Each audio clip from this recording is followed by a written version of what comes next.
The easiest thing I've done was to get out from under the labels and to live the life that I live. The most difficult thing I've ever done was to believe that I can do it. The difference is that when you don't know what's impacting you, and it's something that's holding you down and you're not aware of it. There are things that when you, in my situation, when you live in a dominant culture that is designed to destroy your sense of self and your belief in yourself, and you have to learn ways in which you can begin to connect with this power that you have within yourself to handle where you are. The key is to be constantly in a perpetual process of discovering the truth of who you are and fighting constantly to look for ways in which you can escape the inner conversation. Between ages 0 and 5, we determine what's available to us and what's not available to us. And so that was a defining moment. I knew there are certain things I could not do, certain places I could not go. They used to have signs on Miami Beach that said, Jews, dogs, and coloreds not allowed. And so now you have to operate within the constraints of the dominant society and the things that they've created for you. And it's a challenge to see yourself beyond that and to work to get outside of that even after those laws have changed, because that has become so much a part of you, you unconsciously operate within the parameters of what has been put in place. Like you're driving on the expressway, the 405, and you'll get off on an exit that you weren't going in that direction, but you unconsciously did it because you've done it so many times that many people, because they're not making a conscious, deliberate, determined effort to think outside of what life has thrown at them, they end up doing the same thing over and over and over again. Einstein said that thinking that has brought me this far has created some problems that this thinking can't solve. And so through relationships, through reading, through studies, through goals and dreams beyond your comfort zone, it allows you to begin to live out of your imagination as opposed to out of your history. Disney said, the imagination is a preview of what's to come.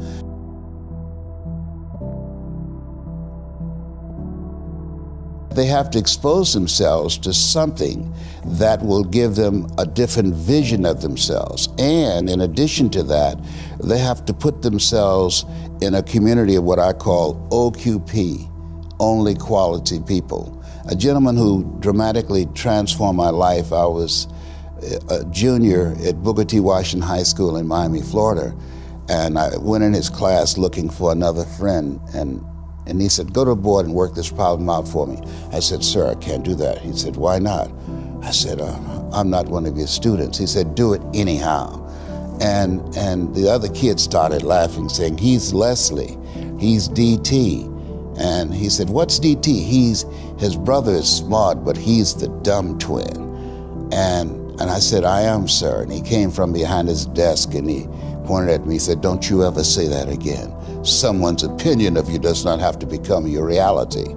And he taught me 3 things. He said, if you want to become successful in life, young man, he said, number 1, you got to change your mindset. He said, you don't get in life what you want, you get in life what you are. Number 2, practice OQP, only quality people. You earn within $2,000 to $3,000 of your closest friends. I found that out. I left all my broke friends. I said, y'all gotta go. Because I used to be so broke, I'd pass a bank and trip the alarm, you know? And the 3rd thing he said, develop your communication skills, because once you open your mouth, you tell the world who you are. He said, those are 3 major things that you want to work on that will liberate you from living in Liberty City, living in poverty in Overtown. It will help to escape out of where you are right now, because I see you watching me and I know you want more. I can see the hunger in your eyes. You get hungry by finding something that's you. I believe that all of us are born unique, but most of us die copies. You got to find out what is it that turns you on, what resonates with you. One of the things that I realized and what allowed me to become successful as a speaker, the speaking industry has been hijacked by people who speak to sell, and it's okay to do that and make money. I speak to change lives because somebody spoke and changed my life. So this is my passion. This is my drive. This is something that I feel in my heart. And so the key to that hunger-driven life is a heart-centered life. I didn't do what I'm doing for years because of my programming, because of the culture in which I was raised in. I would see other people with degrees and PhDs and MBAs and credentials I don't have, and I convinced myself I couldn't do it. But Mr. Washington, on that day, we became friends, and he taught me not only someone's opinion of you does not have to determine your reality. He said that you have to work on yourself and you have to have an unstoppable attitude, and no excuse is acceptable, and you got to make it a priority, a non-negotiable in your life, and hold a constant vision of what it is you want to achieve. See it accomplished and go all out. Find a way to win. In spite of the setbacks, in spite of the disappointments, in spite of your failures. I tell people when I'm giving presentations, you will fail your way to success. I have a saying, is life knocks you down, try and land on your back, because if you can look up, you can get up. And so those experiences of going after goals that's beyond your comfort zone, and having relationships that will challenge you, and surrounding yourself with coaches and mentors who can take you to a place within yourself that you can't go by yourself because you can't read the label when you're locked in the box. And so those experiences, they challenge you to go to that next level and continue to move forward in your life, doing new and exciting things that eye has not seen, ear has not heard, nor has entered the heart of mankind what God has in store for you when you live a heart-centered life, deciding that you're going to live a life that will outlive you. You're going to live a life that counts, a life that will build a legacy and change the planet. You know, Horace Mann said, we should be ashamed to die until we've made some major contribution to humankind. And so my goal is to make a major contribution to humankind. Every day when I get up, my mindset is, what is it that I can do to touch and impact somebody's life today? What is it? What does that look like? Don't live the life that has been given you by their circumstances, by the people that's around you. That Sidney Poitier wrote a book called The Measure of a Man. And he said, when you go for a walk with someone, something happens without being spoken. He said, either you adjust to their pace or they adjust to your pace. Whose pace have you adjusted to? And so there are things that we pick up and we think that they're our choices, but they're the choices that we've been programmed by life to do. When we leave our homes in the morning, we're bombarded with over 6,000 advertising hits through Facebook, through Twitter, through Instagram, through television, through our phones and through our communities, and through the computers. And so all of these things are impacting us every day. So if you don't have a program for your mind, then your mind is going to be programmed, and you'll find yourself doing things that you did not know, and that they affected you, that they, through marketing techniques and strategies, that they will create a thirst within you. I came up in an era that said if you built the best mousetrap, the world would be the path to your door. But if you know marketing, people will sleep outside your store to buy a telephone they've never touched or seen. I was trying to think, what could I say that could actually be helpful or useful to you in the future? And I thought perhaps tell the story of how I sort of came to be here. How did some of these things happen? And maybe there's some lessons there, because I often find myself wondering, how did this happen? So when I was young, I didn't really know what I was going to do when I got older.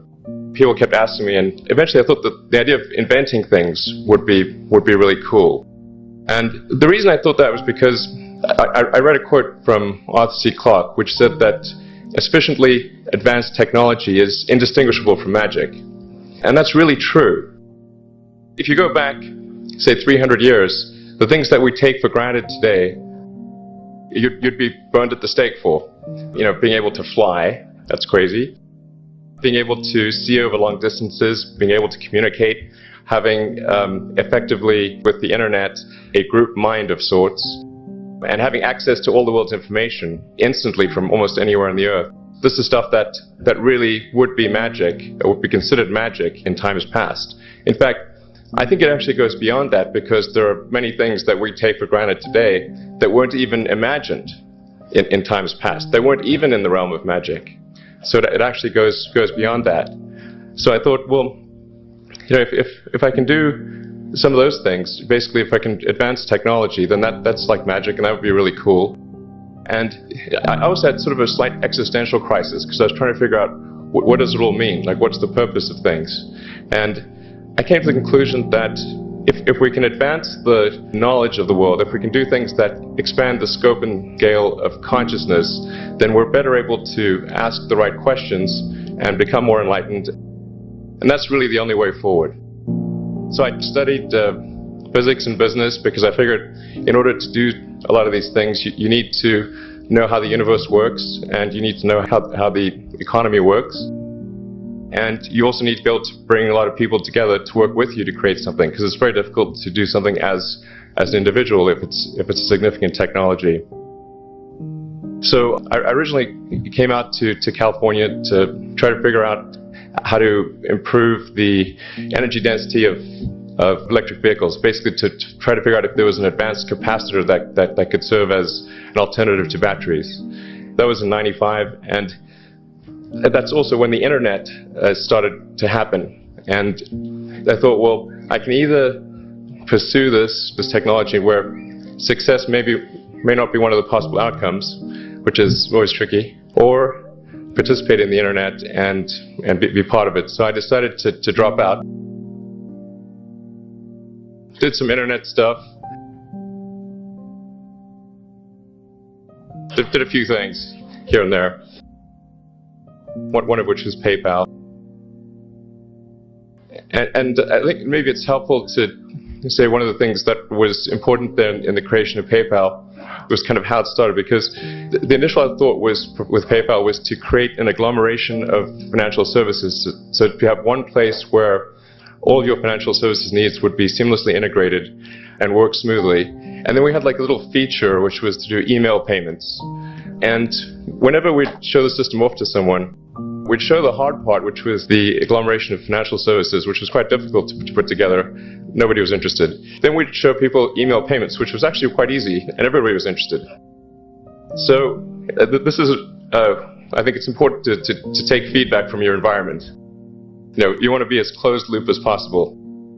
So we focused on email payments and really try to make that work, and that's what really got things to take off.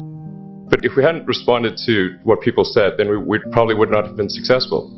So it's important to look for things like that and focus on them when you see them, and correct your prior assumptions.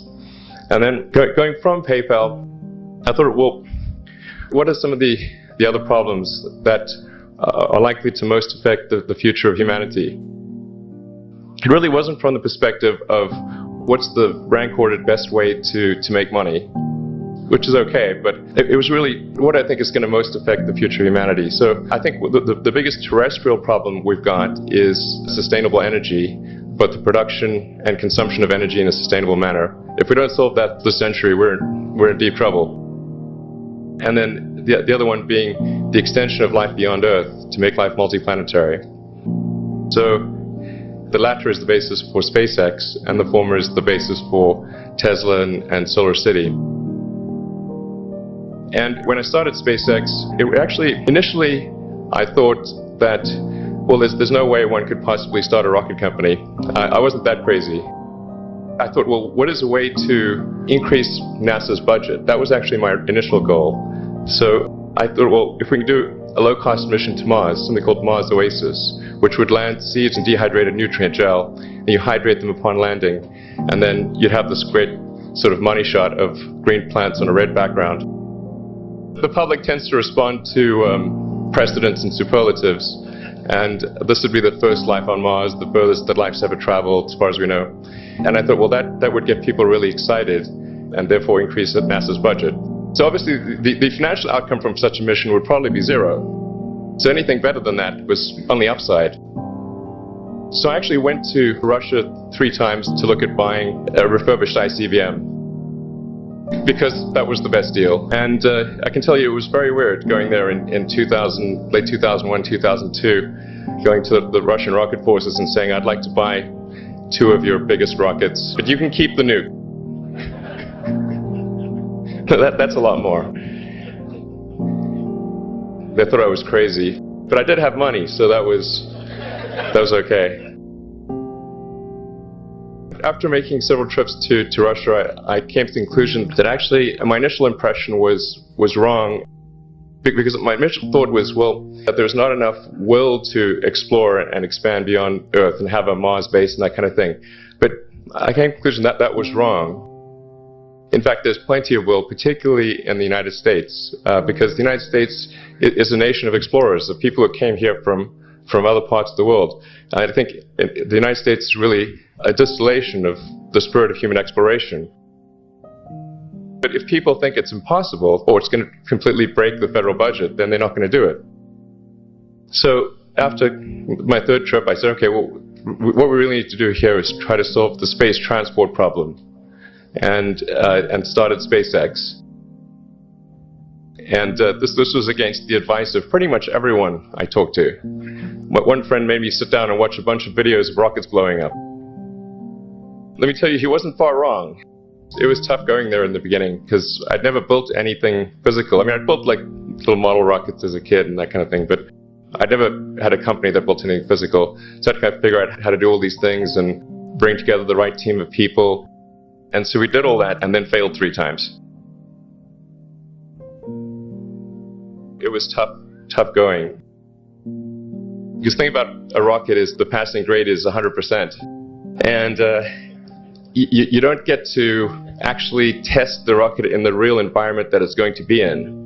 So I think the best analogy for rocket engineering is like if you want to create a really complicated bit of software, you can't run the software as an integrated whole, and you can't run it on the computer it's intended to run on. But the first time you put it all together and run it on that computer, it must run with no bugs. That's basically the essence of it. So we missed the mark there. The first launch, I was picking up bits of rocket near the launch site. It was a bit sad. But we learned with each successive flight, and we're able to, eventually with the 4th flight in 2008, reach orbit.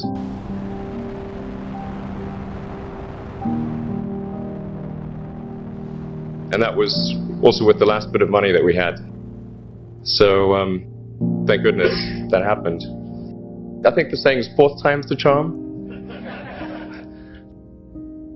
So we got the Falcon 1 to orbit, and then began to scale that up to the Falcon 9, which is about an order of magnitude more thrust. It's around 1 million pounds of thrust. And we managed to get that to orbit, and then developed Dragon spacecraft, which recently was able to dock and return to Earth from the space station. That was a white-knuckled event. It's a huge relief. Still can't quite believe it actually happened. But there's a lot more that must happen beyond this in order for humanity to become a spacefaring civilization, ultimately a multi-planet species. And that's something I think it's vitally important, and I hope that some of you will participate in that, either at SpaceX or at other companies, because it's just really one of the most important things for the preservation and extension of consciousness. I mean, it's worth noting, as I'm sure people are aware, the Earth has been around for 4 billion years, and civilization, at least in terms of having writing, has been around for 10,000 years, and that's being generous. So it's really somewhat of a tenuous existence that civilization and consciousness, as we know it, has been on Earth. And I think I'm actually fairly optimistic about the future of Earth. I don't want to sort of people to have the wrong impression that I think we're all about to die. I think things will most likely be okay for a long time on Earth. But not for sure, but most likely. But even if it's sort of 99% likely, a 1% chance, it's still worth spending a fair bit of effort to ensure that we have backed up the biosphere, planetary redundancy, if you will. So I think it's really quite important. And in order to do that, there's a breakthrough that needs to occur, which is to create a rapidly and completely reusable transport system to Mars, which is one of those things that's right on the borderline of impossible. That's sort of the thing that we're going to try to achieve there with SpaceX. And then on the Tesla front, the goal with Tesla was really to try to show what electric cars can do, because people had the wrong impression. We had to change people's perception of an electric vehicle, because they used to think of it as something that was slow and ugly and had low range, kind of like a golf cart. So that's why we created the Tesla Roadster, to show that you can be fast, attractive, and long range.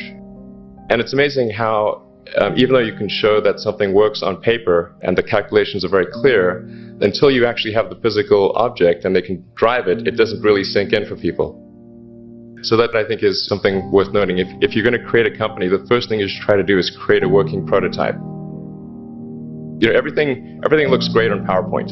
You can make anything work on PowerPoint, but if you have an actual demonstration article, even if it's in primitive form, that's much more effective for convincing people. After we made the Tesla Roadster, people said, oh, sure, we always knew you could make a car like that. It's an expensive car, and it's low volume, and it's small and all that, but you couldn't make a real car. Like, okay, fine, we got to make that too. But I think the overarching point I want to make is that you guys are the magicians of the 21st century. Don't let anything hold you back. Imagination is the limit, and go out there and create some magic. Thank you. Sit on your bed one day and ask yourself, what remarkably stupid things am I doing on a regular basis to absolutely screw up my life? And if you actually ask that question, but you have to want to know the answer, right? Because that's actually what asking the question means. It doesn't mean just mouthing the words. It means you have to decide that you want to know. You'll figure that's out so fast it'll make your hair curl. There's no better pathway to self-realization and the ennoblement of being than to posit the highest good that you can conceive of and commit yourself to it. And then you might also ask yourself, and this is definitely worth asking, is do you really have anything better to do? And if you don't, well, why would you do anything else? If you orient yourself properly and then pay attention to what you do every day, that works. And I actually think that that's in accordance with what we have come to understand about human perception, because what happens is that the world shifts itself around your aim. Because you're a creature that has an aim. You have to have an aim in order to do something. You're an aiming creature. You look at a point and you move towards it. It's built right into you. And so you have an aim. Well, let's say your aim is the highest possible aim. Well then, so that sets up the world around you. It organizes all of your perceptions. It organizes what you see and you don't see. It organizes your emotions and your motivations. So you organize yourself around that aim, and then what happens is the day manifests itself as a set of challenges and problems, and if you solve them properly, then you stay on the pathway towards that aim. And you can concentrate on the day. And so that way you get to have your cake and eat it too, because you can point into the distance, the far distance, and you can live in the day. And it seems to me that makes every moment of the day supercharged with meaning. That's how, because if everything that you're doing every day is related to the highest possible aim that you can conceptualize, well, that's the very definition of the meaning that would sustain you in your life. Well, and then the issue is, well, back to Noah. Well, all hell's about to break loose and chaos is coming. It's like when that's happening in your life, you might want to be doing something that you regard as truly worthwhile. Because that's what will keep you afloat when everything is flooded. And you don't want to wait until the flood comes to start doing that, because if your ark's half built and you don't know how to captain it, the probability is very high that you'll drown. Ask and it shall be given you. Seek and ye shall find. Knock and it shall be opened unto you. For everyone that asketh receiveth, and he that seeketh findeth, and to him that knocketh it shall be opened. That sounded pretty optimistic again. But again, I think it's a description of the structure of existential reality, and by which I mean, when I'm in my clinical practice and I observe, and this is also the case with my students, is, let's say, people's lives aren't what they would like them to be. And so then you ask, why? Well, forget about tragedy and catastrophe, because that's self-evident, and we're not going to discuss that. Although the degree to which you bring about your own tragedy is always indeterminate. But I would never say that every terrible thing that is visited on a person is something they deserved. I think that that's a very dangerous presupposition, especially because everyone gets sick and everyone dies.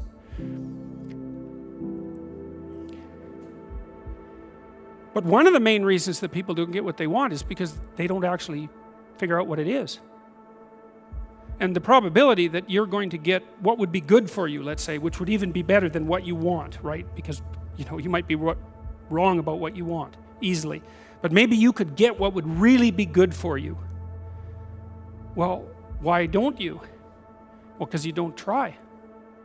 You don't think, okay, here's what I would like if I could have it. And I don't mean in a way that you manipulate the world to force it to deliver you goods for status or something like that. That isn't what I mean. I mean something like, imagine that you were taking care of yourself like you were someone you actually cared for.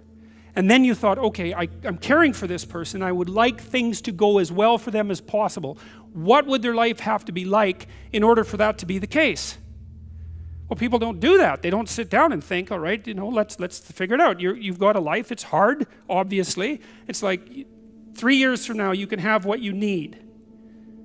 You got to be careful about it. You can't have everything. You can have what would be good for you, but you have to figure out what it is, and then you have to aim at it. Well, my experience with people has been if they figure out what it is that would be good for them, and then they aim at it, then they get it.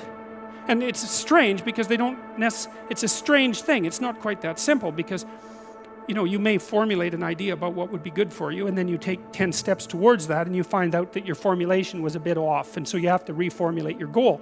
So you're kind of going like this as you move towards the goal. But a huge part of the reason that people fail is because they don't ever set up the criteria for success. And so, since success is a very narrow line and very unlikely, the probability that you're going to stumble on it randomly is 0. And so there's a proposition here, and the proposition is, if you actually want something, you can have it. Now the question then would be, well, what do you mean by actually want? And the answer is that you reorient your life in every possible way to make the probability that that will occur as certain as possible. And that's a sacrificial idea, right? It's like, you don't get everything. Obviously. But maybe you can have what you need. And maybe all you have to do to get it is ask. But asking isn't a whim or today's wish. It's like, you have to be deadly serious about it. You have to think, okay, like I'm taking stock of myself. And if I was going to live properly in the world and I was going to set myself up such that being would justify itself in my estimation, and I don't mean as a harsh judge, exactly what is it that I would aim at? And so the issue is not so much the blindness of others, even though there's as much blindness among others as there is for you. But the issue here, the advice here, the description here is, you should be concerned about what's interfering with your own vision first. And you should leave other people the hell alone in relationship to that.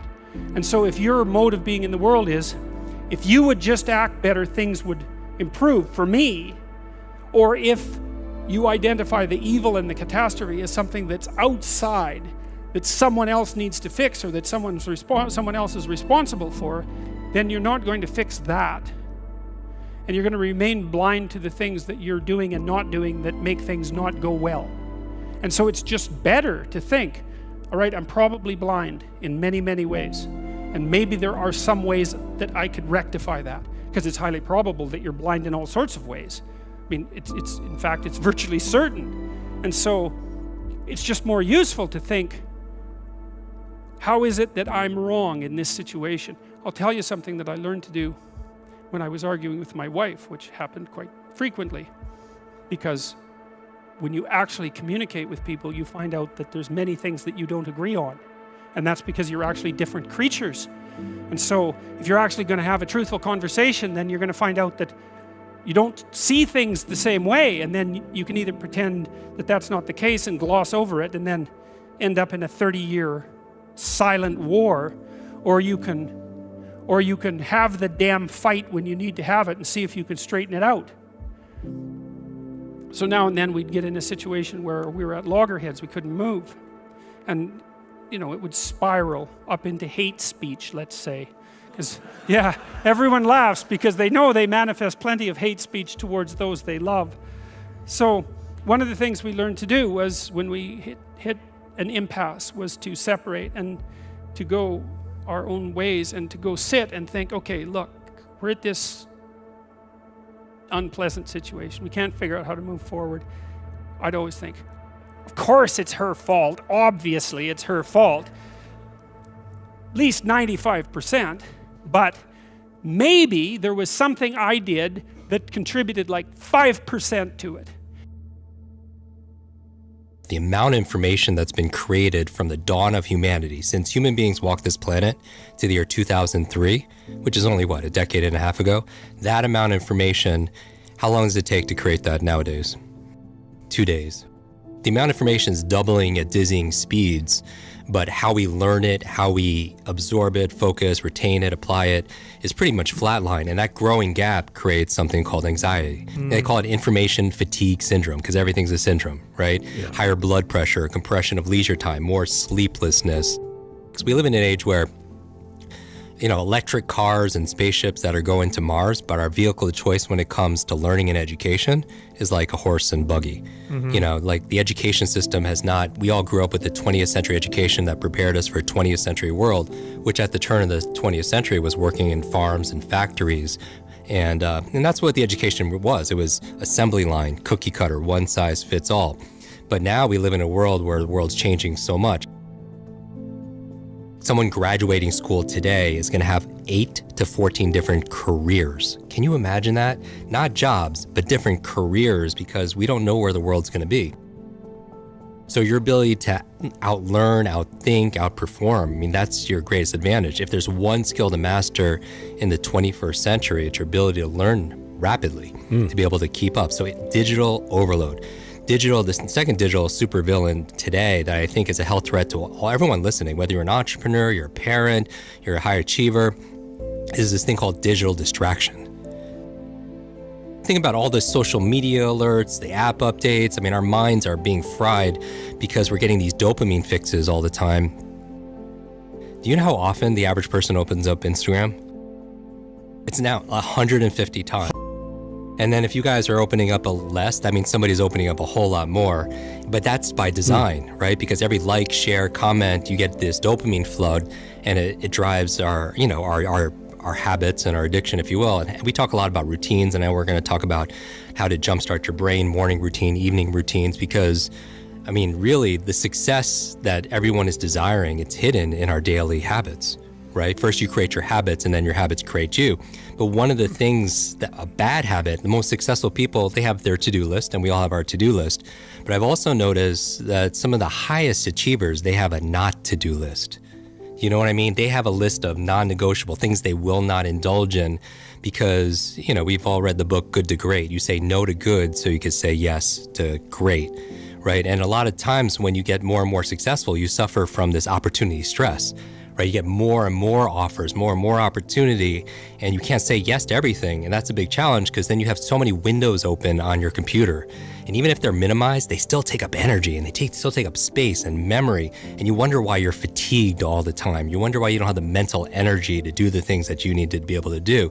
So digital distraction, and on the top of your not to-do list should be not checking your phone in the first thing in the morning. And I know everyone's listening to me and automatically so many people are just like, oh my God, like I hate this guy. But the first hour of the day, the reason why you don't want to pick up your phone is because, and we're all guilty of this, is because it rewires your brain for two things. Number one, it rewires your brain for distraction. When you wake up first thing in the morning, you're in this relaxed, alpha, creative, very suggestible state, right? You just woke up. And so you have to be very careful and protect and stand guard to your mind from outside influences. Because number one, if the first thing you see on your phone, you're watching these cat videos and everything that's going on social media, you're getting these dopamine flood, which is building your distraction muscles. Because when it comes to focus is like there's a focus fitness, if you will, and you have focus muscles, but you also have distraction muscles. And a lot of people, their distraction muscles are way overdeveloped because of picking the phone up first thing in the morning. But the second reason, for a neurological reason why you don't want to pick up your phone the first hour of the day is because it also rewires your brain for reaction. It's training your brain to be reactive. And so, as you know, you go through your phone, you wake up in the morning, you pick up your phone, you get one text, one voicemail message, one email, and all of a sudden your day is shot. Like it puts you in a bad mood, and you carry that mood throughout your entire day.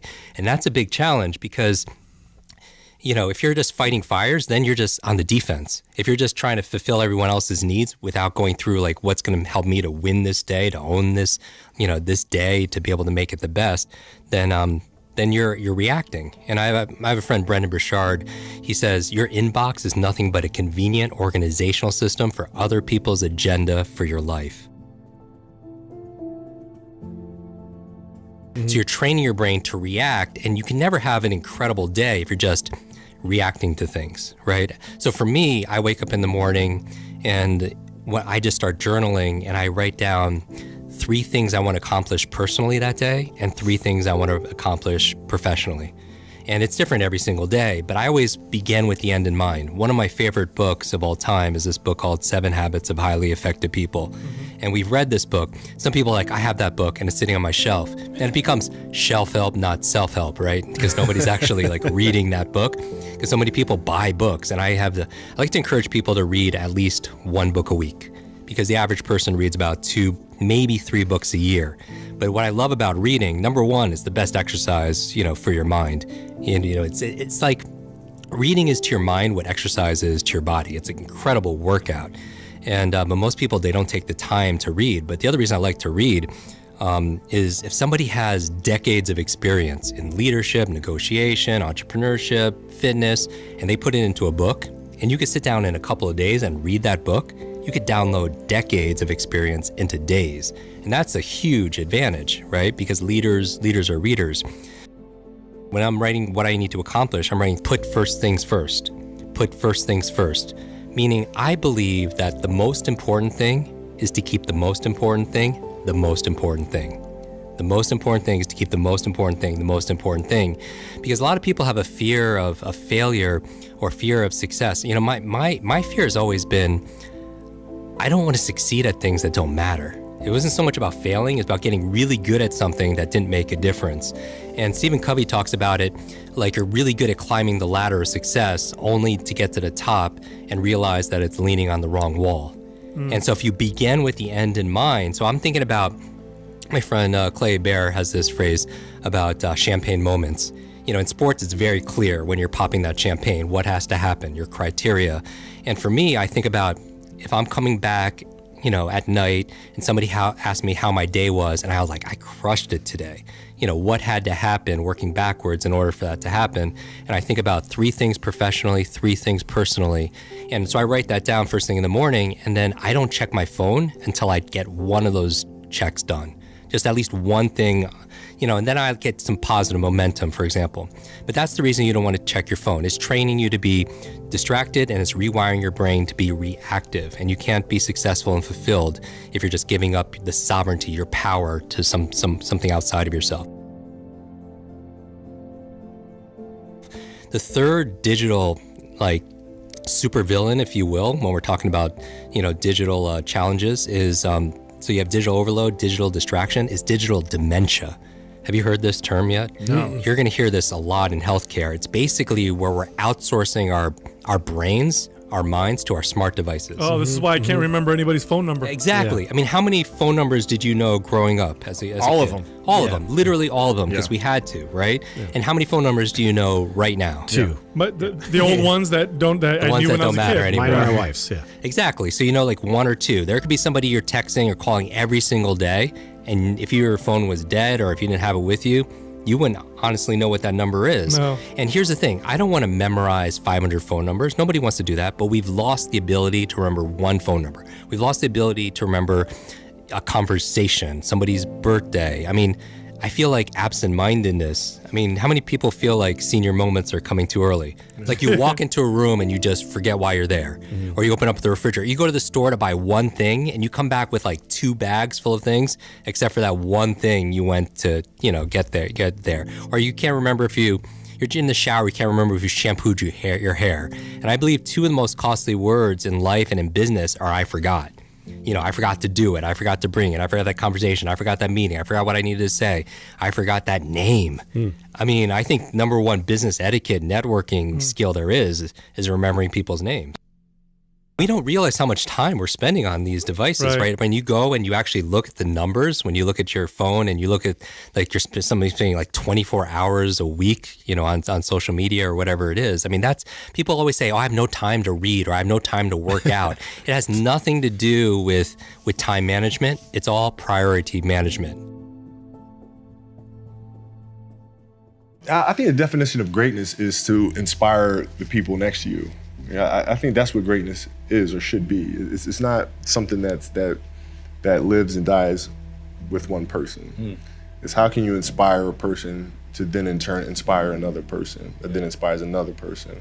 And that's how you create something that I think lasts forever. Yeah. And I think that's our challenge as people, is to figure out how our story can impact others and motivate them in a way to create their own greatness. There's a quote from one of my English teachers at Lower Merion named Mr. Fisk. He had a great quote that said, rest at the end, not in the middle. And that's something I always live by. I'm not gonna rest, I'm gonna keep on pushing now. There are a lot of answers that I don't have, even questions that I don't have. But I'm just gonna keep going. I'm just gonna keep going, and I'll figure these things out as we go, right? And you just continue to build that way. So I try to live by that all the time. And what brings you the most joy right now? Being with my family. Really? That is the most fun. It's just, it's hanging out with them all summer, being able to do things that I ordinarily couldn't do. Yeah. Because of training, because of season and stuff like that. So being around them and watching Bianca grow up, because there are a lot of things that I miss with Natalia and Gianna because I was playing. So being there every day with them is so much fun, man. So it brings me the most joy. What does love feel like?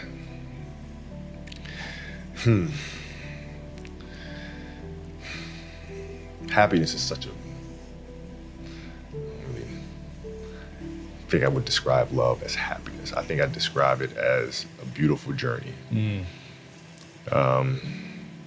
has its ups and downs, right? Whether it's in marriage, or whether it's in the career, things are never perfect. But through love, you continue to persevere and you move through them. You move through them. And then through that storm, beautiful sun emerges. Yeah. Right? And inevitably another storm comes. And guess what? You ride that one out too. Yeah. So I think love is a certain determination and persistence to go through the good times and the bad times with the someone or something that you truly love. My parents were great. Growing up, they instilled in me the importance of imagination, of curiosity, and understanding that, okay, if you want to accomplish something, I'm not just going to sit here and say, yes, you can do whatever you want. Yes, you can, but you have to also put in the work to get there, right?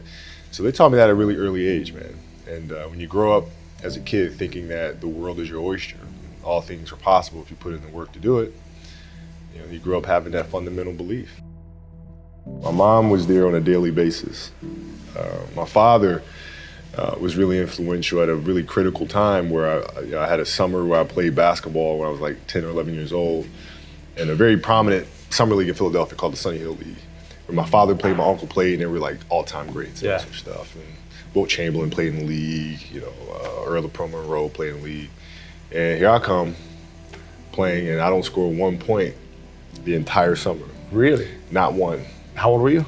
11, 10, 11. And you're playing against other 10, 11-year-olds? Or you didn't score once? Not one. Were you in the game? I was in the game. How'd you not score? Because I was terrible. Really? Yeah. That At 10, happened. 11 years old, you were that Awful. terrible. I mean, and I had these big knee pads on because I was growing really fast. And I had socks all the way up here, and I had like the high top Skinny, fades, like skinny as hell. And I scored not a free throw, not a lucky shot, not a breakaway layup, 0 points. And I remember crying about it and being upset about it. And my father just gave me a hug and said, listen, whether you score 0 or score 60, I'm gonna love you no matter what. Wow. Now that is the most important thing that you can say to a child. Because from there, I was like, okay, that gives me all the confidence in the world to fail. I have the security there. But to hell with that, I'm scoring 60. Let's go. Right. And from there, I just went to work. And I stayed with it, and I kept practicing.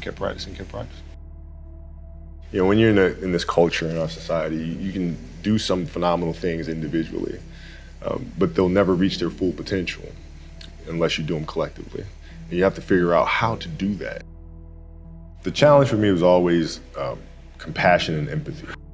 I think about 2009, things started changing for me. I started really making a conscious effort to better understand. And that doesn't mean you have compassion and empathy so you go soft on them. It's more like you put yourself to the side and you put yourself in their shoes and understand what they're feeling. And then you have to make certain decisions of, okay, what buttons do I need to push for this player to get them to the next level? So it's not sit around and it's all happy-go-lucky type of thing. Your leader, your job is to get the best out of them, even if they may not like it at that time. One of the things that I had to learn is how to get the best out of my teammates. Yeah. And most people think it's a simple thing, pass them the ball. But that's not how you make guys better. You have to really affect their behavior. How do you do that? So, I would tell guys, we got back-to-backs. I don't care if we're in Miami, I don't care if we're in a great city of Chicago. You can't go out, we gotta get rest. Right? Back-to-back games. Back-to-back games, right? Monday, Tuesday. You play Monday and play again Tuesday. Guys aren't gonna listen, right? Right. So a few times say, all right, we'll all go out. We'll go out together. Really? I'll drink with you, right? But the next morning, I'm banging on your door at 5 in the morning. Let's go. They're not getting Where are we that. going? I hung out with you. Now you come hang out with me. Wow. This is what we do. All right, let's go. And we're at the gym. We're working out. Right.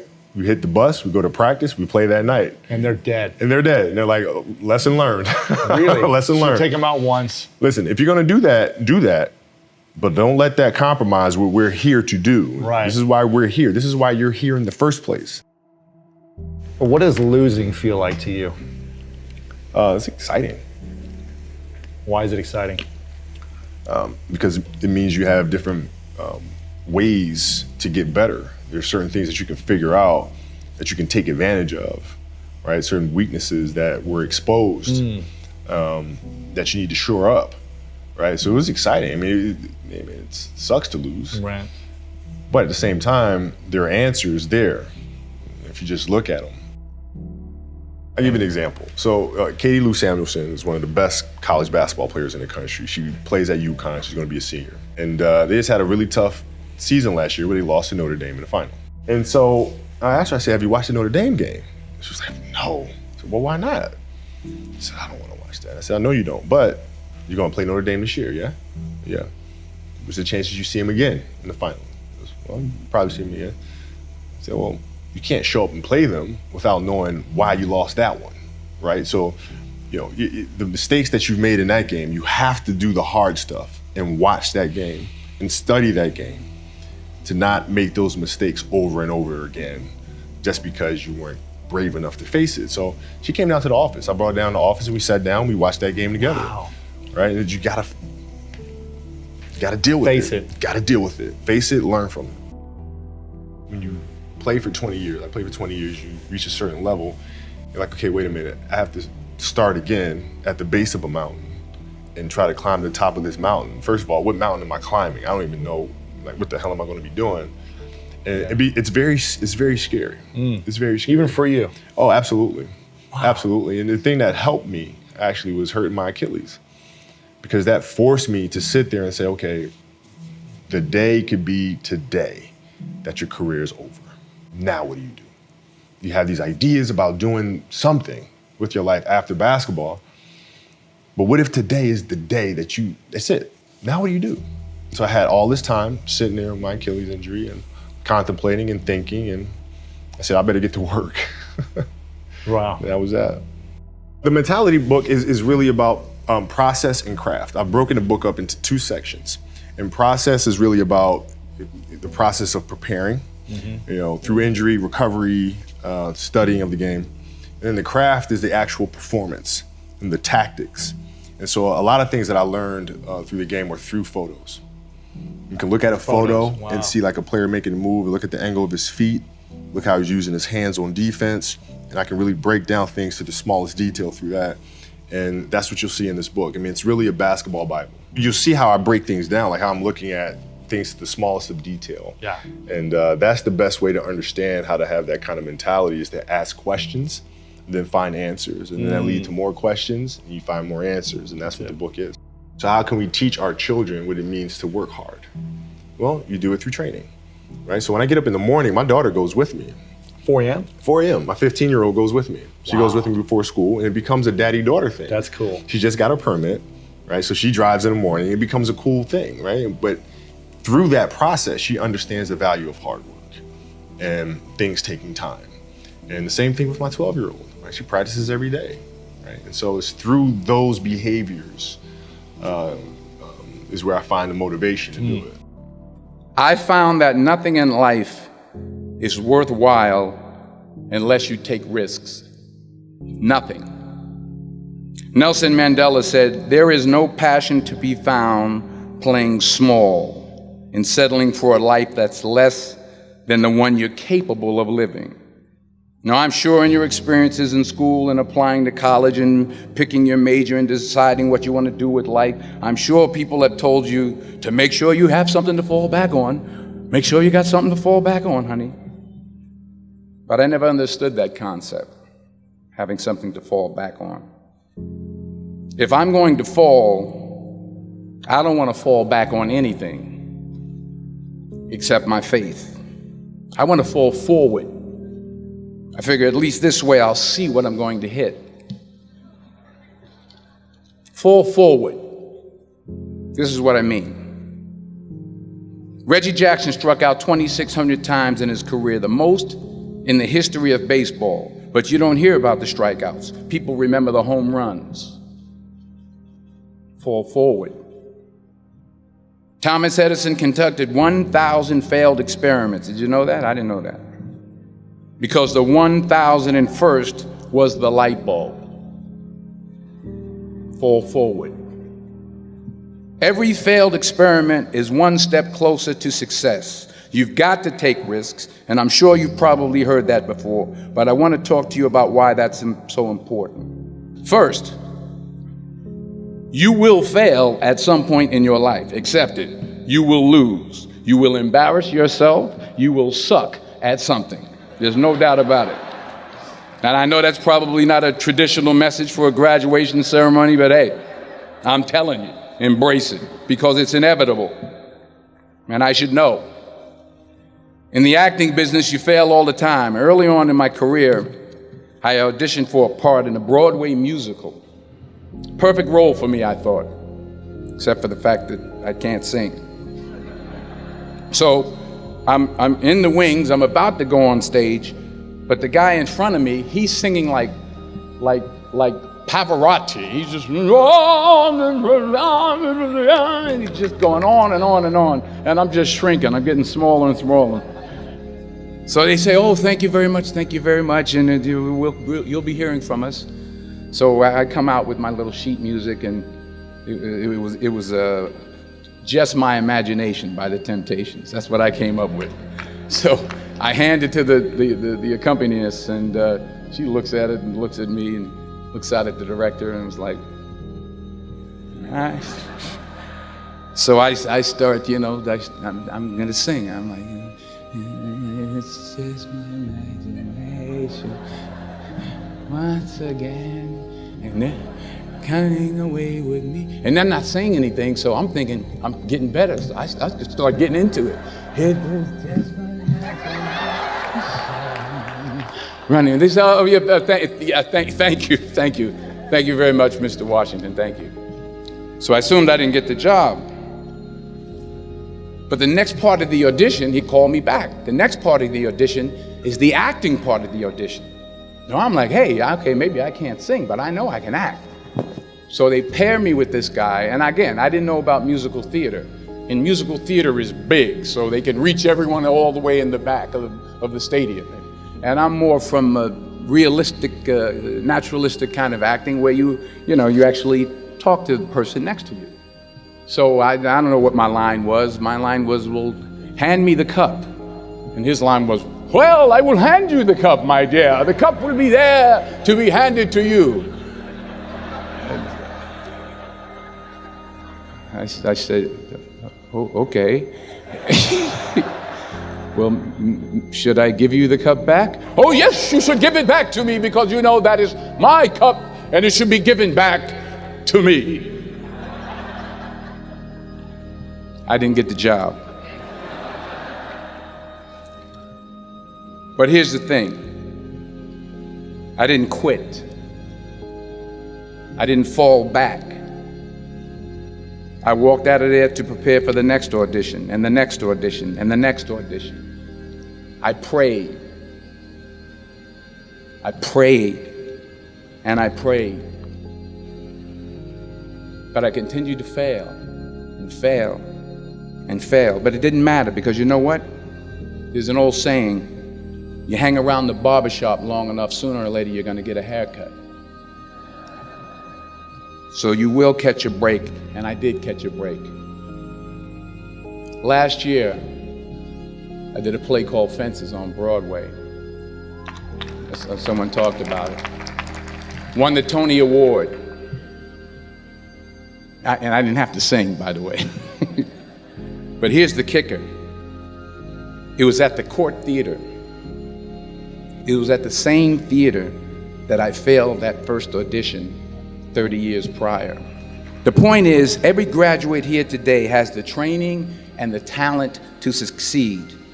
But do you have the guts to fail? Here's my second point about failure. If you don't fail, you're not even trying. I'll say it again. If you don't fail, you're not even trying. My wife told me this great expression. To get something you never had, you have to do something you never did. Les Brown's a motivational speaker. He made an analogy about this. He says, imagine you're on your deathbed, and standing around your deathbed are the ghosts representing your unfulfilled potential. The ghost of the ideas you never acted on. The ghost of the talents you didn't use. And they're standing around your bed, angry, disappointed, and upset. They say, we came to you because you could have brought us to life, they say. And now we have to go to the grave together. So I ask you today, how many ghosts are going to be around your bed when your time comes? You've invested a lot in your education, and people have invested in you. And let me tell you, the world needs your talents. Man, does it ever. I just got back from Africa like 2 days ago, so if I'm rambling on, it's because I'm jet lagged. I just got back from South Africa. It's a beautiful country, but there are places there with terrible poverty that need help. And Africa is just the tip of the iceberg. The Middle East needs your help. Japan needs your help. Alabama needs your help. Tennessee needs your help. Louisiana needs your help. Philadelphia needs your help. The world needs a lot, and we need it from you. We really do. We need it from you young people. I mean, I'm not speaking for the rest of us up here, but I know I'm getting a little grayer. We need it from you, the young people. So you gotta get out there, you gotta give it everything you got, whether it's your time, your talent, your prayers, or your treasures. Because remember this, you will never see a U-Haul behind a hearse. You will never see a U-Haul behind a hearse. You can't take it with you. The Egyptians tried it, and all they got was robbed. So the question is, what are you going to do with what you have? I'm not talking about how much you have. Some of you are business majors, some of you are theologians, nurses, sociologists, some of you have money, some of you have patience, some of you have kindness, some of you have love, some of you have the gift of long suffering, whatever it is, whatever your gift is. What are you going to do with what you have? All right, now here's my last point about failure. Sometimes it's the best way to figure out where you're going. Your life will never be a straight path. I began at Fordham University as a pre-med student. I took a course called cardiac morphogenesis. I still can't say it. Cardiac morphogenesis. I couldn't read it, I couldn't say it, I sure couldn't pass it. So then I decided to go into pre-law, then journalism. And with no academic focus, my grades took off in their own direction. Yeah, down. I was a 1.8 GPA one semester, and the university very politely suggested that it might be better to take some time off. I was 20 years old, I was at my lowest point. And then one day, and I remember the exact day, March 27th, 1975, I was helping my mother in her beauty shop. My mother owned a beauty shop up in Mount Vernon. And there was this older woman who was considered one of the elders in the town. And I didn't know her personally, but I was looking in the mirror, and every time I looked at the mirror, I could see her behind me, and she was staring at me. She just kept looking at me. Every time I looked at her, she kept giving me these strange looks. So she finally took the dryer off her head and she said something I'll never forget. First of all, she said, "Somebody give me a piece of paper, give me a piece of paper." She said, "Young boy, I have a prophecy, a spiritual prophecy." She said, "You are going to travel the world and speak to millions of people." Now mind you, I'm 20 years old, I'm flunked out of school.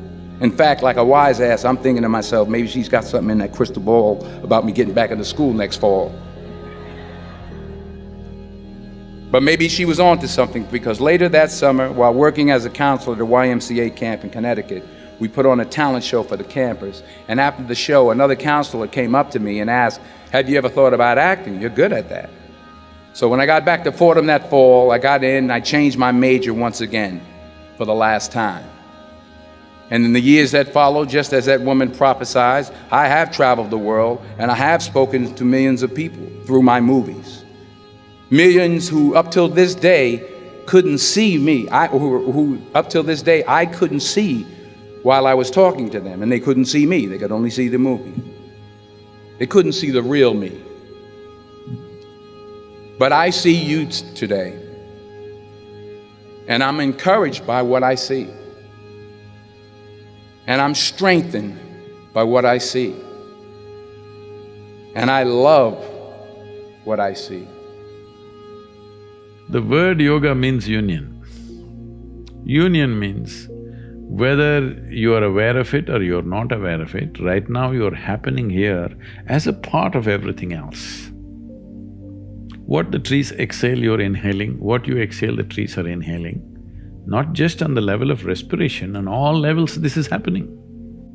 What you think as myself is just a psychological boundary that you have set up. So yoga means consciously obliterating the boundaries of your individuality. So if you sit here, if you experience everything around you as myself, this is yoga.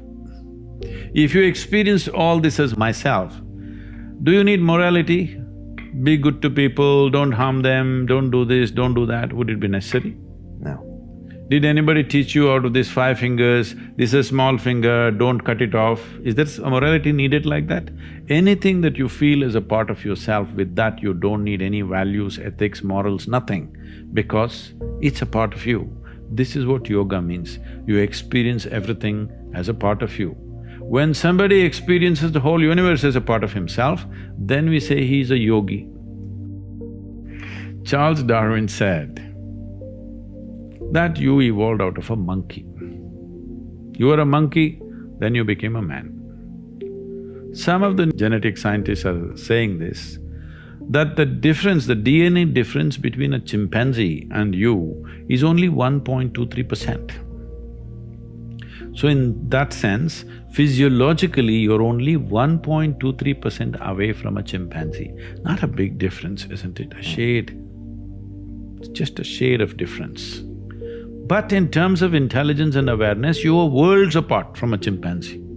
So your problem is just this, you have an intelligence for which you don't have a stable enough platform, and that's why yoga. To create a stable platform so that your intelligence works for you. Right now, you may call it so many things, so many exotic names have come up. Stress, tension, anxiety, depression, madness, all kinds of things. All this essentially what it means is, your intelligence has turned against you, that's all. You can give any number of reasons, but essentially, your intelligence has turned against you. If your intelligence was working for you, would you create blissfulness or misery? Bliss. This is all. Why your intelligence has turned against you? There's no stable enough base. So the entire yogic system is about this, that you create a stable base so that your intelligence works for you. If your intelligence turns against you, no power in the universe is going to save you, you are a done thing. If you become what you make up, unfortunate, isn't it? Yeah. Your thoughts belong to you or you belong to the thoughts, you must make up your mind. They can be dangerous, those thoughts. They're not dangerous, they're fantastic. Only thing is, fantastic things mishandled can kill you. A car can kill you, isn't it? It's a wonderful thing, an automobile. It's made our lives. If you handle it irresponsibly, it kills you. Every possibility is like this. Every possibility, if you do not harness it, it becomes a problem. So the same goes for your cerebral capability. If you do not harness it, it's a serious problem. It's taking away 80% of the human beings are simply suffering. They don't need any outside help. They're on self-help. To understand, when I say I'm thinking this, another word, another way of saying it is, I'm making up this, I'm making up that. You can make up whatever you want, as long as you enjoy it. To transform your life, you want to do it in 2 minutes. So is that what your life is worth? So if your life is worthwhile, is it not important that you invest a certain amount of time and energy rather than looking for this stupid stuff of one mantra with which I will transform my life? It will not happen like that. That's the reason why most people have remained the way they have remained, because they've not invested in their well-being. So it's a serious long-term investment. It is not long-term. I would say, if I ask you, is your life worthwhile enough to invest 30 to 32 hours of focused time to bring some basic transformation within you? If I teach you a way where you can manage your chemistry the way you want, but we need 32 hours of focused time, do you think your life is valuable enough for that much investment, I'm asking? Yes. Then you must invest, that's what is called in an engineering program.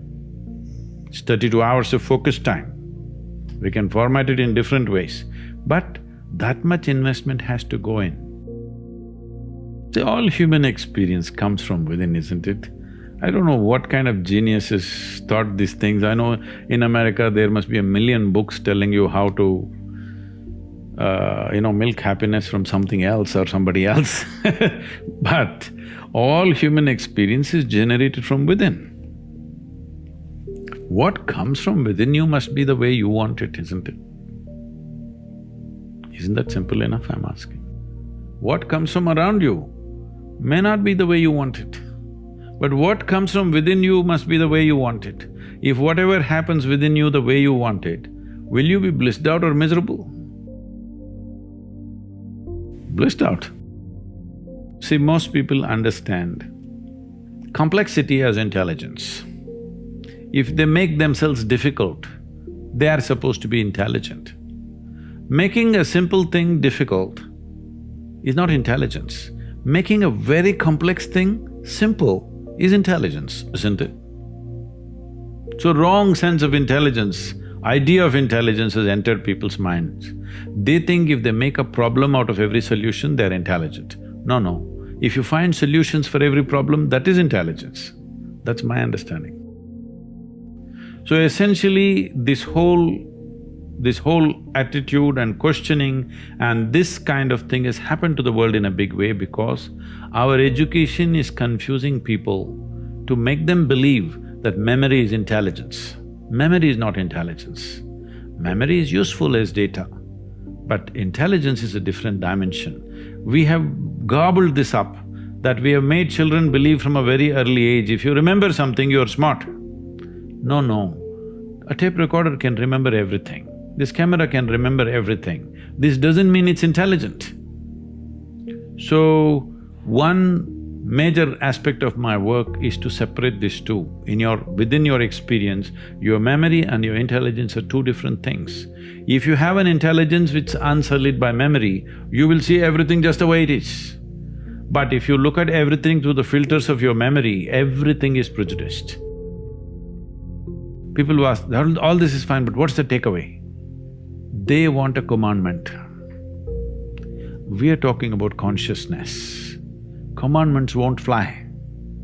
Commandments means you're trying to fix your life. Consciousness means you want to liberate your life. My intention is you must liberate your life. People come and say, Sadhguru, please teach us how to control my mind.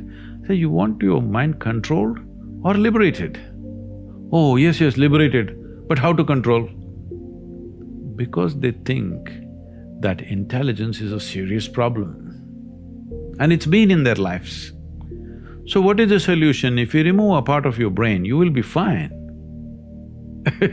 You're essentially complaining, I wish I had the brain of an earthworm, this human brain I am not able to handle. Yes, that is a fact. We have come to a place where to grow our food, we need chemicals.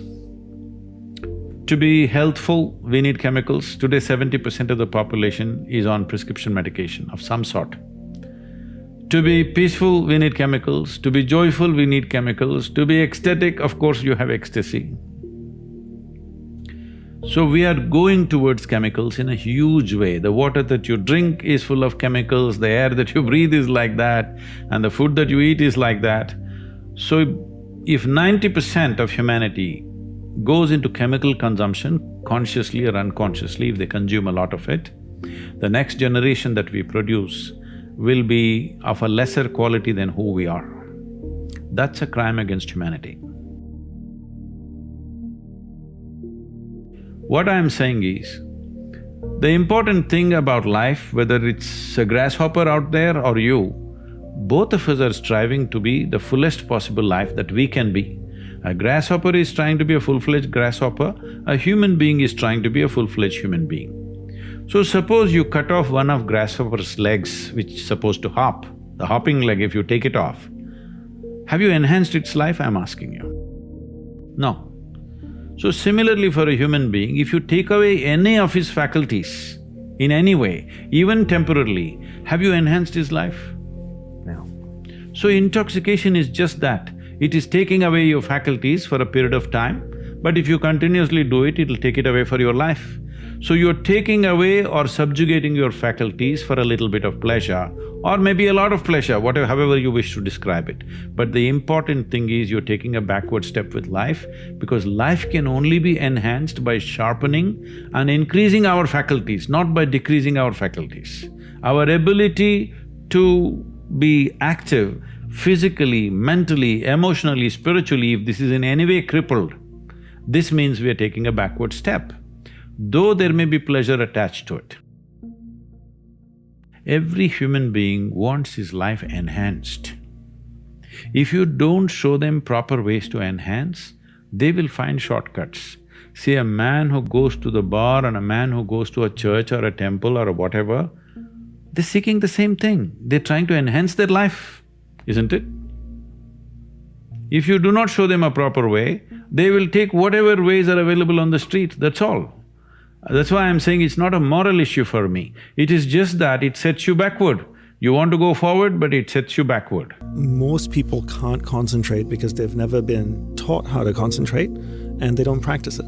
So if we don't learn to concentrate and we don't practice it, well, obviously you can't practice something you haven't learned, then how can you be good at it? And what we practice all the time is distraction. So the more you practice distraction, the better you become at it. And people are masters at distraction. People think technology is distracting. You know, I've had so many people come up to me, hold their cell phones up to my face and go, "These things are ruining our lives." And I go, no, these things are not ruining our life. This is a beautiful piece of technology. What's ruining your life is your inability to exercise discipline around the use of it. So the idea is that you use technology as opposed to technology uses you. In the same way, you know, if you look at your whole day, how do we integrate the practice of concentration throughout everything that we do? The one way I tell people to practice concentration is doing one thing at a time. So giving someone your undivided attention is a great way to practice concentration. Every time I speak with my wife, I give her my undivided attention.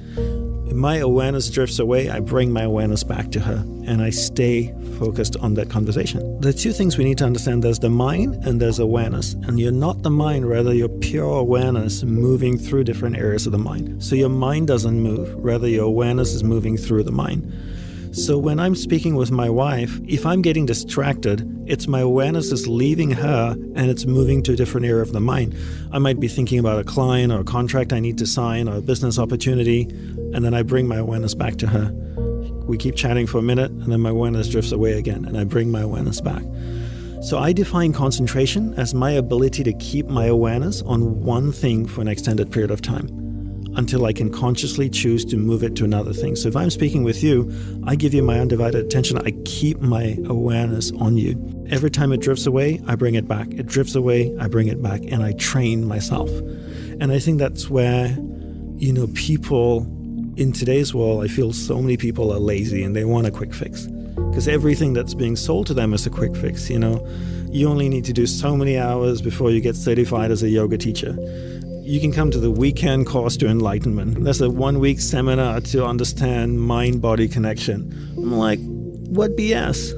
I have up 10 years of my life learning this, and the way my teacher taught me was just like wax on, wax off, just one little thing at a time. A relentless practice. You understand how it works. Then you learn how to practice it, and then you just repeat that mindlessly till it becomes numb. And everybody wants new things, right? They're tired. It's like, I'm done with part 1. Can you give me part 2? What's next? You know, it becomes like cocaine. Mm-hmm. Everybody wants to learn, but nobody practices anything. Mm-hmm. And they think by learning something, you're actually maturing or becoming wiser. No, learning doesn't make you wiser if you don't implement anything that you're learning. Absolutely. So people are going from one course to another, to another, to another. And then people in my industry, the self-help industry, that's how they make the money, right? You keep selling your over and over again, and you just keep buying, and you think you're learning and growing, but you're not, because you don't even practice the first thing you're taught. So for me, the first thing you want to learn is concentration, because if you can't concentrate, you can't solve problems. You can't be better at what you do. How can you be a great athlete? How can you be a great singer, an artist, a scientist, a doctor, if you can't stay focused long enough to gain mastery over the topic? Where awareness goes, energy flows. And a simple analogy I always tell people to look at awareness as a glowing ball of light. Your awareness is a glowing ball of light that's floating through the mind, and you can control where it goes. And there's different areas of the mind. There's an angry area of the mind, there's a healthy area of the mind, there's a science and sex and food and photography. And if your awareness is going to a particular area of the mind, that's where energy is flowing, because where awareness goes, energy flows. And energy is like water. If whatever I water will start to grow, right? So if I took a watering can and I watered a garden bed, would the weeds grow or the flowers grow?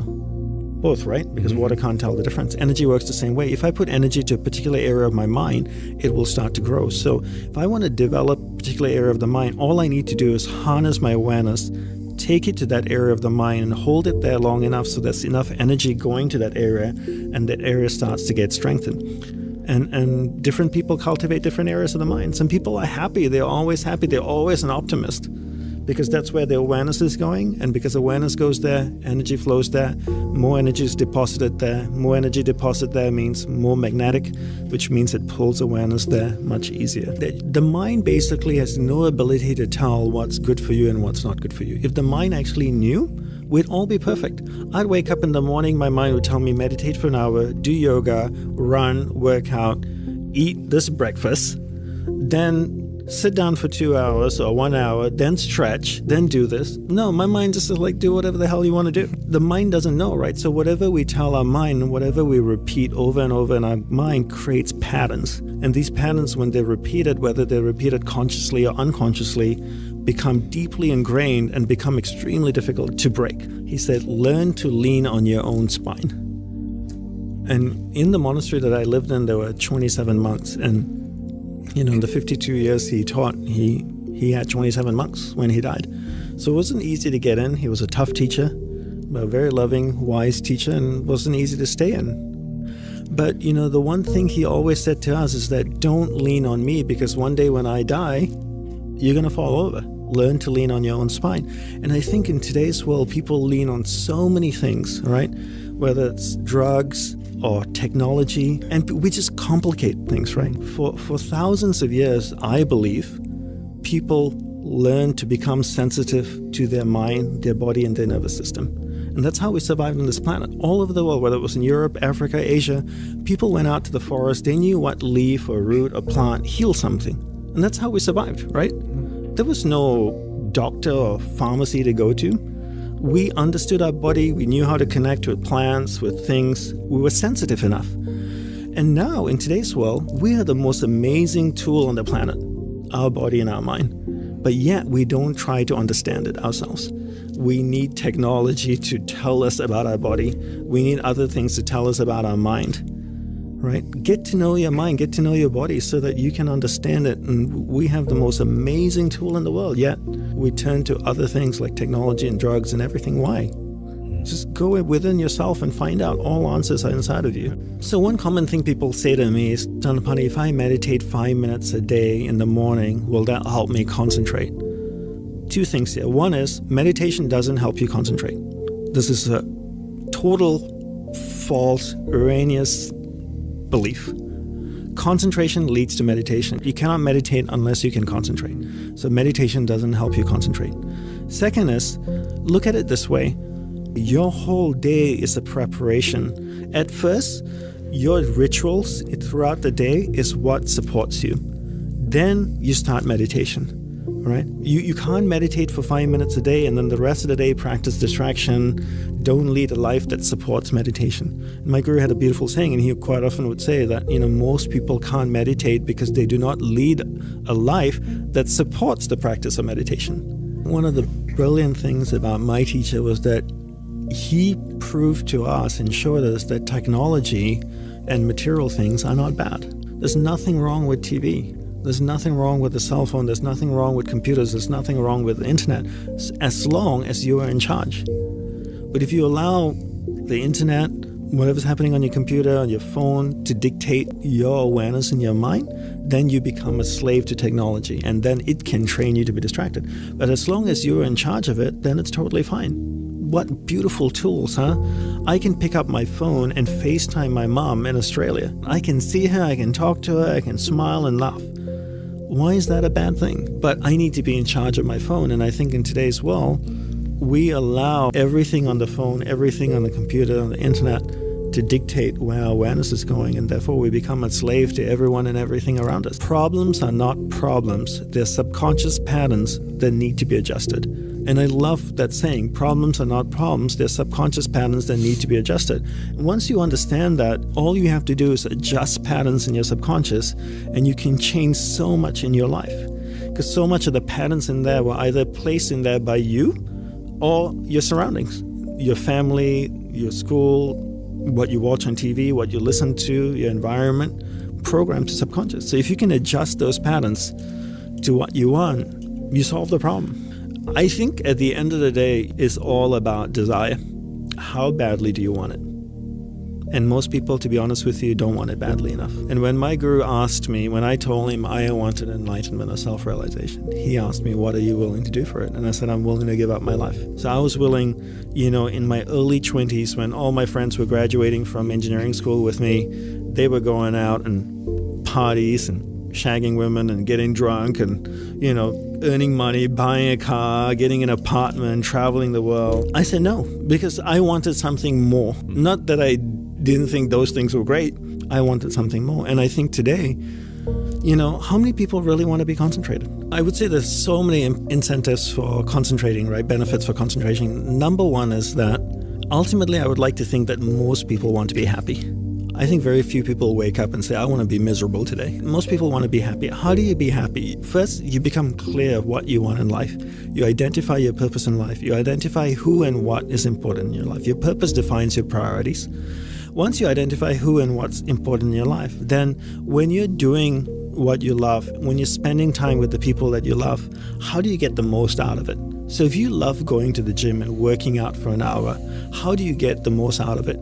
You get the most out of it by being able to be concentrated while you're doing that. So if I love spending time with my best friend and having a glass of wine with him and sitting with him for an hour and chatting, gives me tons of joy, and that's a priority in my life. The only way I can get the most out of that experience is learning how to concentrate. If I can give him or her my undivided attention for an hour, I can get the most out of that experience.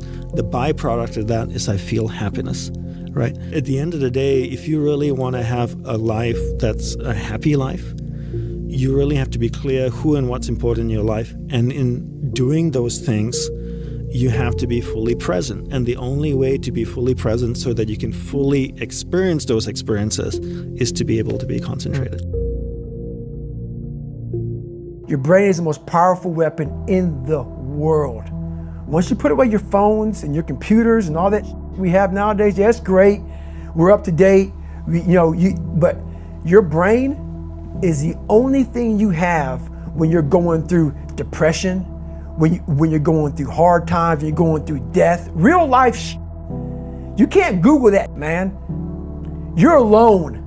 You're alone. You may have a shrink you're going to, you may have a best friend you're going to, but there's 24 hours in the day where you're alone in this brain, and your brain is talking to you in all kind of ways, and it wants to control you and pull you in these different pockets. If you can't control your own brain and your brain controls you, you got to tell your brain where you want to go and how you want to go and how you want to get there. You got to control it. If not, it's over. What existed for me was, okay, man, how am I going to make this work? And all I knew back then was hard work. The only way anything gets accomplished. That's all I heard back in those days. You got to work hard. You got to work hard. I'm not getting I can't get this paragraph. I can't remember what the f***'s in this paragraph to pass this test to get in the military. Read it again. Still not getting it. Read it again. But if you're not getting it, write it out. And that's how I started learning. Okay, well, I got to write out everything I do. And then write it out again. And write it out again. And guess what happened? I got it. I can't swim. I'm negative buoyant. Go back again. I can't swim. Go back again. Go back again. Go back again. I got it. I realized if I keep going back and going back and going back until the just becomes, your mind will say, okay, we're gonna figure it out. Because he is not going to stop. It's not like I'm gonna try one more time. No, it's just like alarm clock goes off, boop, we're going back. I can't read right, we're going back. I gave myself no way out, and my mind realized that. They said, okay, we're gonna adapt and overcome now. Like a lot of people say, trying hard. Your mind knows, man. It knows this guy's bullshitting me, man. This guy's lying. There's no truth behind it. When I was in Navy SEAL training, people go, how were you there for 18 months? The program was only 6 months long. You were in 3 hell weeks in 1 year. No one's ever done that. How did you do that? I talk about the new norm. When I lived in a $7 a month place when I was growing up for a short period of time, I loved it. I didn't know any different. That was my norm. Once we moved out of that place, we moved to a $236 a month place. I was like, I never want to go back to that little piece of shit. But if you go back to that $7 a month place and you realize this is where I live, this is all I got, your mind says, roger that, this is home. So when I was going through Navy SEAL training for 18 months and going back through all the hard parts over and over again, I told myself after the first time, I knew it was gonna be a long journey there. My body was breaking down. It was just how it was going on. I said, you know what, this is my new norm. So my mind said, it's like going to work. Like you go to work, you put your suit and tie on, I go into suffering every day. Every day suffering, being broken, duct taping my feet up, stress fractures, shin splints, being broken. This is my new norm. And your mind says, if we're not broken, this ain't normal. We gotta be broken. So then your mind starts to get tougher and tougher and more callous. People, how did you run on broken feet? Broken shins. My mind knew this is how we operate. We're in Navy SEAL training. This is what we are. I became hell. And that became my new norm. I gave myself no way out. There was nothing outside these walls of hell. Nothing. I loved God, but for a short period of time, I became the devil because that was hell. I became the boss, the owner, the CEO of Navy SEAL training. That was my mindset. And that's how you get through things. You immerse yourself in wherever it is, and you become that. You become that and give yourself no way out. When I was 297 pounds and I was fat as hell trying to be a Navy SEAL, the scariest thing in the world to me, even to this day, was that could have been the rest of my life. I thought then I was trying hard. That's the scariest thing in the world. I thought then, 297 pound, working for Ecolab, spraying for cockroaches, making $1,000 a month. I thought that was me at my 100% potential. Come to find out, a few years later, I wasn't anywhere near that. 106 pounds less, graduated Navy SEAL training, went on to do all these other things. Looking back on that was me trying hard. That's why people gotta understand, what is in us, we have no idea until we start trying hard. And I mean really trying hard, where you're obsessed with, hey, this is my new norm. My new norm is that, wow, this isn't always fun. It's not always meant to be fun. And that's when you know you're trying hard. People hear my story and think this guy is sadistic. I realized how the brain works. I figured out how the brain works. I'm a scared kid, and that's what gives me so much power. I had no foundation, and I built this off of just researching the mind. The feeling you get is basically invincibility. You realize that you can't do it all the time.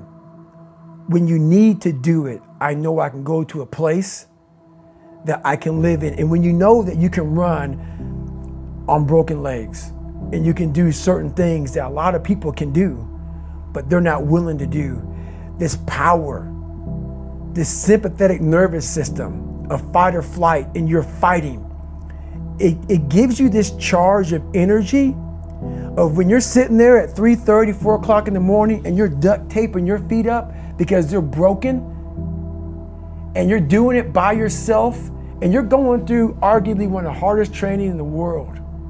And these guys, most of them are healthy, and you're going through it broken, and you're already at a disadvantage, but you're still there. You can feed into that and tap into that for a lot of power. But if you look at it, well, I'm broken, man. Like, I'm not gonna make it. But if you look at it as, man, I'm broken and I'm still here. And I'm fighting, and I'm gonna find a way to get through this because I have no other place to go. It gives you a lot of power.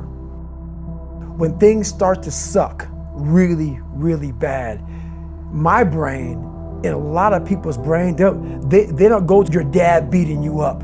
Your brain says, we gotta get the out of here. This is miserable. So anger goes away a lot of times when you're suffering, because your brain just says, we gotta run, we gotta go. So that anger is not popping up saying, oh, I wanna show them, I wanna show those people. No, there has to be a much deeper, when I say deeper, it has to be down to mineral soil. It has to be down to that nice mineral soil where nothing can burn. You can't burn dirt. So it has to be down that low, that literally is something in you that's at the core of your soul.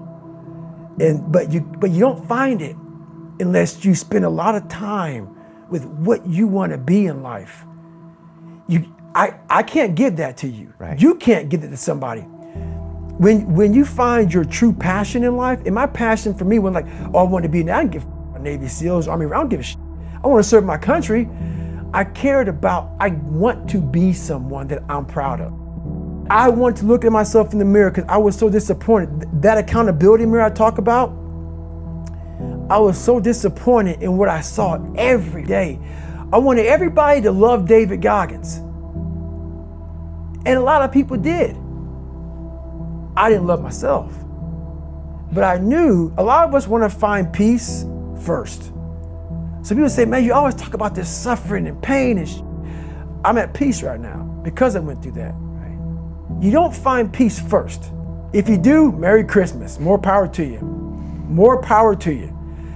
I found peace on the opposite end of finding myself.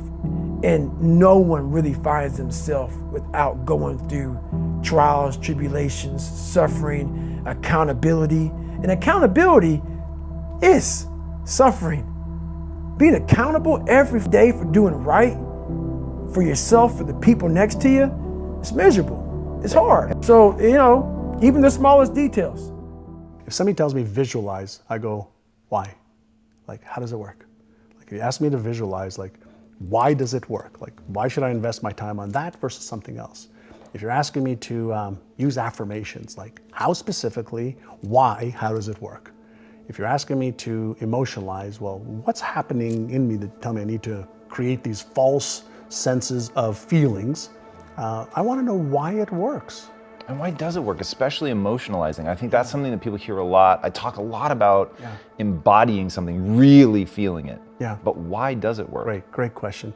It has to do with circuits in the brain and neurochemicals that are released. And so when we feel something, chances are that we're going to release dopamine in the brain, the feel-good neurochemical that activates the reward center of the brain.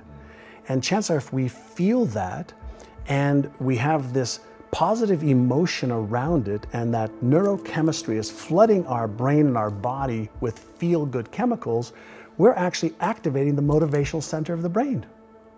And so when we visualize, when we set a goal, when we take an action step, when we emotionalize, when we read our goals, the initial flood of neurochemicals, dopamine, serotonin, feel-good chemicals, and then if we share it with a friend, oxytocin, those three neurochemicals, those are the neurochemicals of goal achievement. But then there's the other side of it, the other circuits of fear, of stress, where norepinephrine, cortisol, or epinephrine, the stress hormones can be released as well. And so I'm fascinated and I want to teach people the stuff that we've learned about beliefs, self-esteem, self-worth, fears, and the stuff that really holds people back. Because all the how to get healthy and stay healthy, we know. How do I build a business and sustain it? We know. How do I get into a relationship and make it successful? We know. We know most of the how-to for anything that anybody wants to do in this time frame that we live in. So the how-to is the easiest part of the equation. So the harder part of the equation is, why am I not doing the things that I know I should be doing? And why am I not doing the things that I could find out easily how to do? Let's talk about that. So in your real estate company, you said, I'm giving everyone the same training, they're reading all of the same books, and yet they're not getting the same results. And it wasn't like, oh, well, the smart people are doing better than the dumb people. You said sometimes it was people that you were like, God, in real life, this guy's not that bright, but he's crushing it. So what ended up being the difference between the people who didn't do anything with the information and those that did? So this is going back sometimes, I think in 1992 we were stuck, but I knew there was more possibility, there was room for growth. And I wanted to figure out if the stuff that I did in the 80s when I was a kid, that broke free, would it work with some of my agents? And so we took 75 agents, randomly agents said, hey, do you want to get into a 6-month program to retrain your brain, your subconscious brain, around your beliefs about what is possible for you to achieve, around your habits of what you have to do in order to achieve that. And we focused on retraining their subconscious mind. And so for 6 months, they had to go through a process of listening to certain audio tapes, reading certain materials every day, and following the process of training their brain, specifically their subconscious brain, which controls 95 to 98% of all of our thoughts, emotions, and behaviors today. And within 6 months, that group increased sales by $100 million. Jesus. $100 million. And I said, holy shit, right? This is working. And so we started to teach. Some of what we teach now in NeuroGym, actually now we have the technologies, we have the systems that are far better than what we did back in the 90s. And we went from 1.2 billion to 4.5 billion a year. And it wasn't because we taught them any more skills to be real estate agents. We taught them how to change the way they thought about themselves. We taught them how to change their habits. Wow. Our agents who made $750,000 or more were in front of a client 75% of the time. And when we asked all the agents that weren't in front of more clients, why are you doing that? Why aren't you in front of people that are gonna help you earn more income? Oh, well, we're busy doing this and doing this and doing this, and they had stories and excuses and reasons why. And so part of the work that I love to do now is really help people understand, what is your story? What's the story you're telling yourself? Because we all have a story. We have a money story, a relationship story, a health story. We have a story for everything. And then that story keeps recreating our lives over and over and over again. And we have beliefs that support the story. We have habits that support the story. We have people that support the story. We have systems that support our story. And so my question that I always ask people, who would you be with a different story?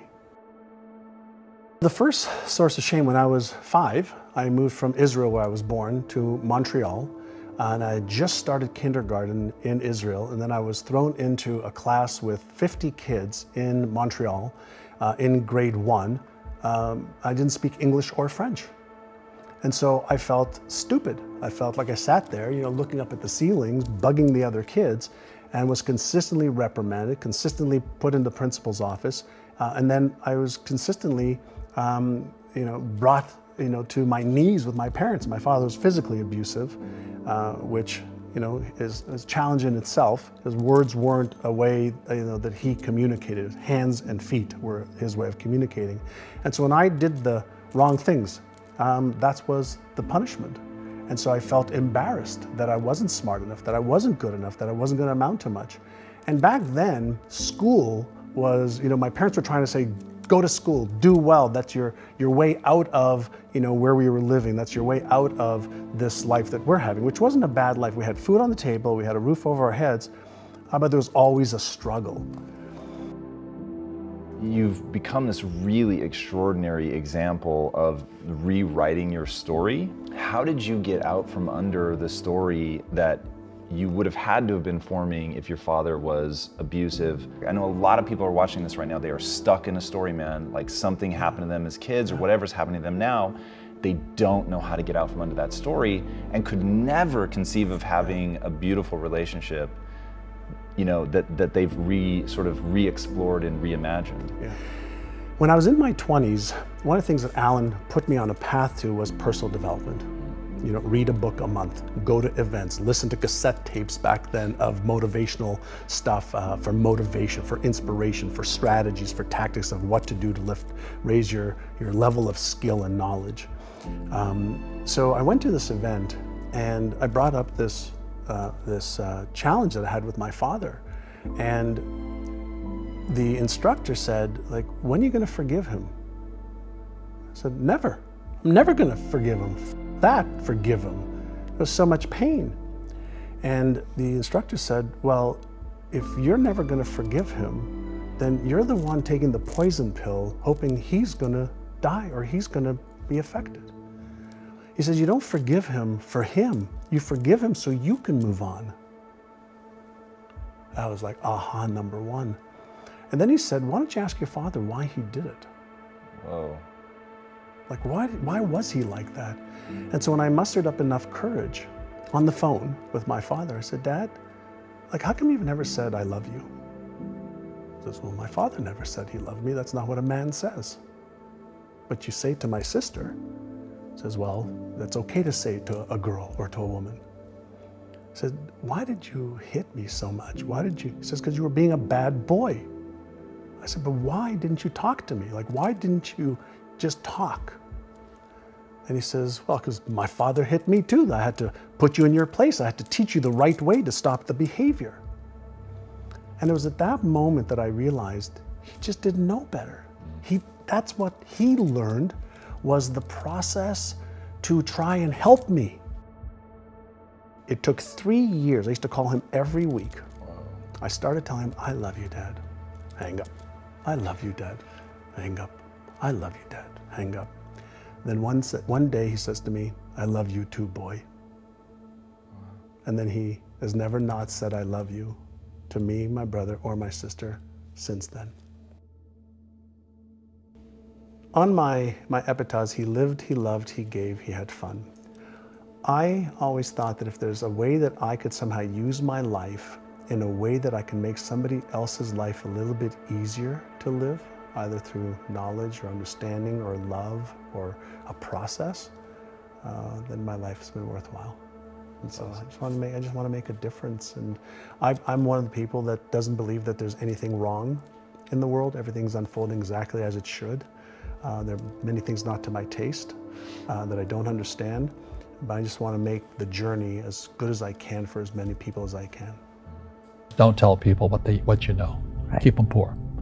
But unfortunately, the poor will always be amongst us because it starts up here. It's in their words, and the words become flesh. But when they say I can't afford it or I can't do that, they become what they say.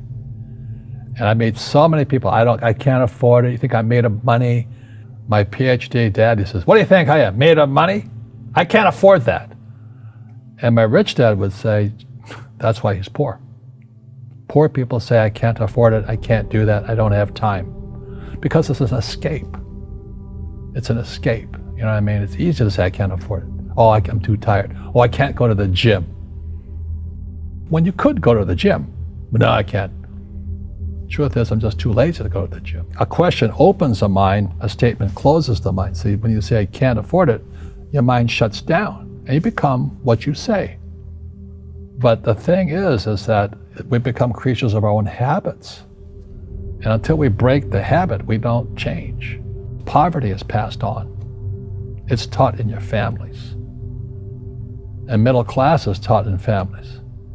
And so the people right now who are sitting at home, who are struggling financially or worried about money or unhappy, they may be making a lot of money, but unhappy with what they're doing, it was probably taught to you.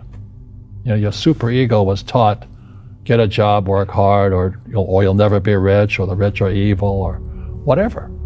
If you're poor, you'll always be poor.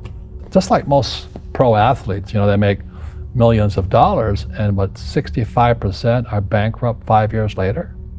It's because they come from poor families. Now you tell them that, they get very angry at you. It's the rich fault. It's you guys ripped me off, and the government ripped me off. But unfortunately, it's passed down genetically. That's the frightening thing. We've got to change what we teach our kids. So I remember raising my hand when I was 9 years old, talking to my fourth grade teacher, and I said, when am I going to learn about money? She says, the love of money is the root of all evil. We don't teach money at school. I said, why not? And she couldn't answer me, and she got very flustered. She says, go ask your father. He's my boss. So my father was the head of education, PhD, all that stuff. I go home and ask him, I said, why don't we learn about money in school? And he looked at me and says, because the government doesn't let us teach that subject. The government tells us what we can teach and what we can't teach. And I thought that was strange. And I said, but aren't we going to school to learn about money? He says, no, your job is to get a job. I said, but you get a job to earn money. He goes, no, you're supposed to just get a job. I went, no. Isn't the purpose of a job to earn money? He goes, you're correct. I said, so why don't I just learn about money? I can skip the job part, you know? And he got flustered and he said, look, if you want to learn about money, why don't you ask your best friend's father about money? So I asked him. He says, because Mike's father is an entrepreneur. And I said, what are you? He says, I'm an employee. I'm a government employee. And I went, oh, what's the difference? He says, the difference is an entrepreneur must know about money, or they're no longer entrepreneurs. And he says an employee doesn't have to know anything about money, because the government will take care of them, the company will take care of money on one condition. And that condition was he would never pay me. He says, the moment I pay you, you think like an employee. He says, that's the trap. Entrepreneurs work for free. And now I'm 9 years old, my head's going cracking in half. He says, you never want a paycheck. You understand that, kid? I said, okay, I got it. And he says, well, how do I make money? He says, that's what entrepreneurs figure out. It's like a cat, you know, which just comes first, a cat or the cat chasing its tail. And I said, so how do I learn about money? So he would just break out a Monopoly game board. So I would work for free. I'd pick up cigarette butts, and he had hotels and restaurants, and I would clean and do menial tasks. And as I got older, I started getting into office work and marketing and accounting, and I was an apprentice basically, but I always worked for free. He says that the moment you accept a paycheck, your brain goes dead. As long as you're hungry, you'll think. And he was a great, great teacher. You see, most teachers in school, they're out of ethics. They teach subjects they themselves don't practice. A fake teacher is somebody who just wants a job and they'll teach anything. You know, they teach how to shine shoes if you pay them more money.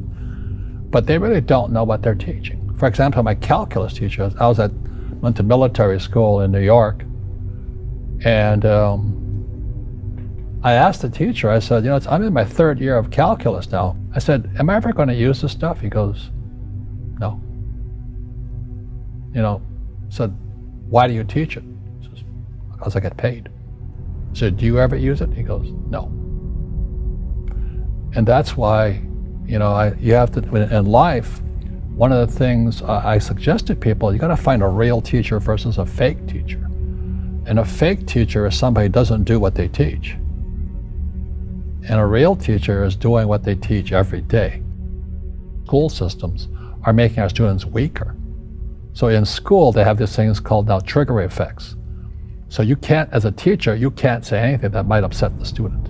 They don't want anything that might jar their point of view. So if I went into school, I'd be thrown out because I threaten them. And to me, isn't school about opening your eyes and minds to new ideas? But that's now out of the system. So everybody's got to be PC, politically correct now. And it's killing us. It's killing the brains of our kids. They're going backwards. But in their minds, they're more enlightened. If I didn't have ideas that shook me, I wouldn't learn anything new. But now these trigger mechanisms, we're actually making our students weaker in school. My success comes from spirituality, not finance. You see, people say, well, why don't you give the poor money? So the only problem with that is it just creates more poor people. You give a man a fish, you get a lot of people who want more fish, but you teach them to fish. We're more antagonistic, more antisocial. Social media is antisocial. That's the danger part. So the reason I'm speaking on spirituality, we got to evolve. It means meditation, it means yoga, it means praying, it means going to church, whatever it takes. But you got to get back to calm and peace and meditation. One generalized principle is emergence through emergency. So when you look at the word emergency, the base word is emerge.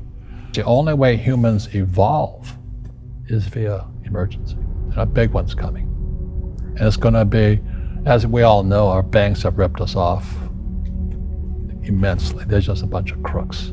I don't know how they can live with themselves. But the bankers rip off trillions and they get bonused in billions. Nobody goes to jail. That's the sickness of our society. So that's why I write about financial education. It's almost like self-defense. It's almost like taking judo against our own government and our own banking systems and Wall Street. People who are afraid of making mistakes, like they teach in school, they don't ever grow. Because spirituality is there's good and there's bad, there's right and there's wrong, there's up and there's down.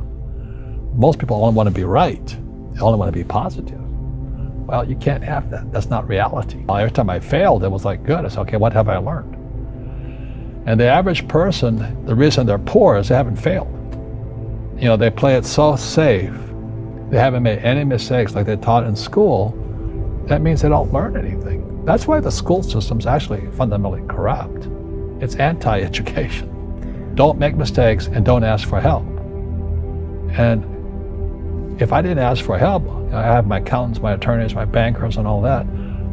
I go into business like a rugby team. Boom, boom, and we kick butt. But the average guy is standing there, oh, I'm an A student, I'm going to do this all on myself, and a bunch of rugby players run you over, and you go, well, they're not playing fair.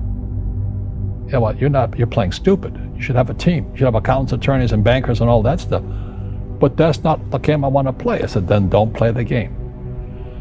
So what I say to young people is, you find your game. So I'm not here to tell you, don't do this, do that, don't do that, do this. I'm here to change the way you think.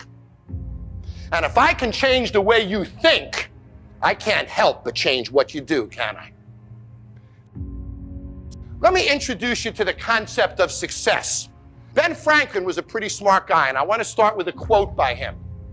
If you do tomorrow what you did today, you will get tomorrow what you got today. You want to know what that means? The average American makes between 3 and 5% more each year. That's the deal. And in today's economy, I'm not sure we're going to make the 3 to 4 to 5% next year as employees. So it takes you 20 years to double your income in America as an average person. That's the mediocrity that we're stuck in life. And then you meet people who have the uncanny ability to double their income in a year, to get promoted 5 times in a year. The ones that beat the system, the ones that conquer it. You've all seen them, haven't you? The difference between them and the ones that don't do that is that they wake up in the morning and they think differently. They understand that if I do tomorrow what I did today, I'm going to get tomorrow what I got today. You want a bigger car? How about a nice house in Tahiti? Sure, would you love a nice house in the hills? We all want better things, don't we? We all want more friends, more stuff, more money, more security, more travel, more enjoyment. If you do the same thing tomorrow that you did today, you're stuck. Stuck. And it doesn't change. And it grows a little at a time. And you get a taste of success. But it's never fast enough. It never excites you. And when it does, it's a good month, or a good 2 months, or a good 3 months. But it doesn't provide a trajectory that creates success. So the first thing I want you to think about today is I want you to wake up tomorrow and do something different.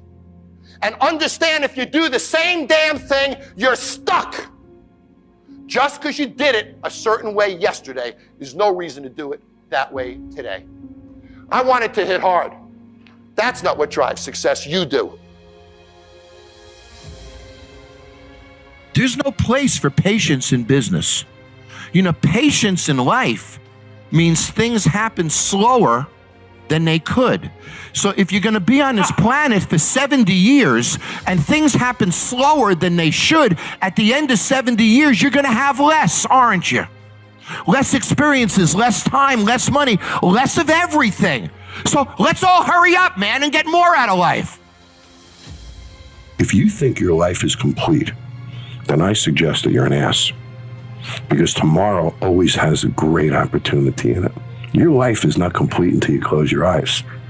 So when you say somebody who's in a job they hate would love to be able to do this, my comment is, why the hell are you in a job you hate? Don't you have the courage to leave it? So you're in a job you hate, you're doing nothing to change it, but you'd like better. Sometimes you have if to they, do but if better. they have mouths to feed. Sometimes I get it. But what were the things about you? Listen, we'd have to go over those specific cases, I think, and really get into each person to break them. But what do you think that were the things about you? One of it is you always had your eyes open to tomorrow and new opportunities. What were some of the other things as part of your personality? Because there aren't many people like you, but I've seen and I'm studying more and more people where amazing things are happening at 55 and 60 and putting them on life journeys that they never thought they were going to have.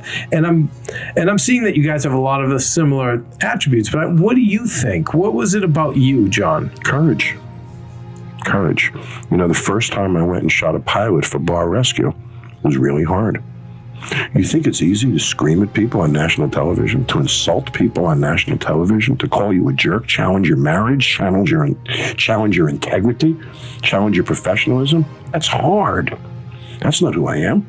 I don't wake up and embarrass people in front of their friends, in front of their family. Bar rescue is the hardest work I have ever done. The courage that it takes for me to go out there and do these things.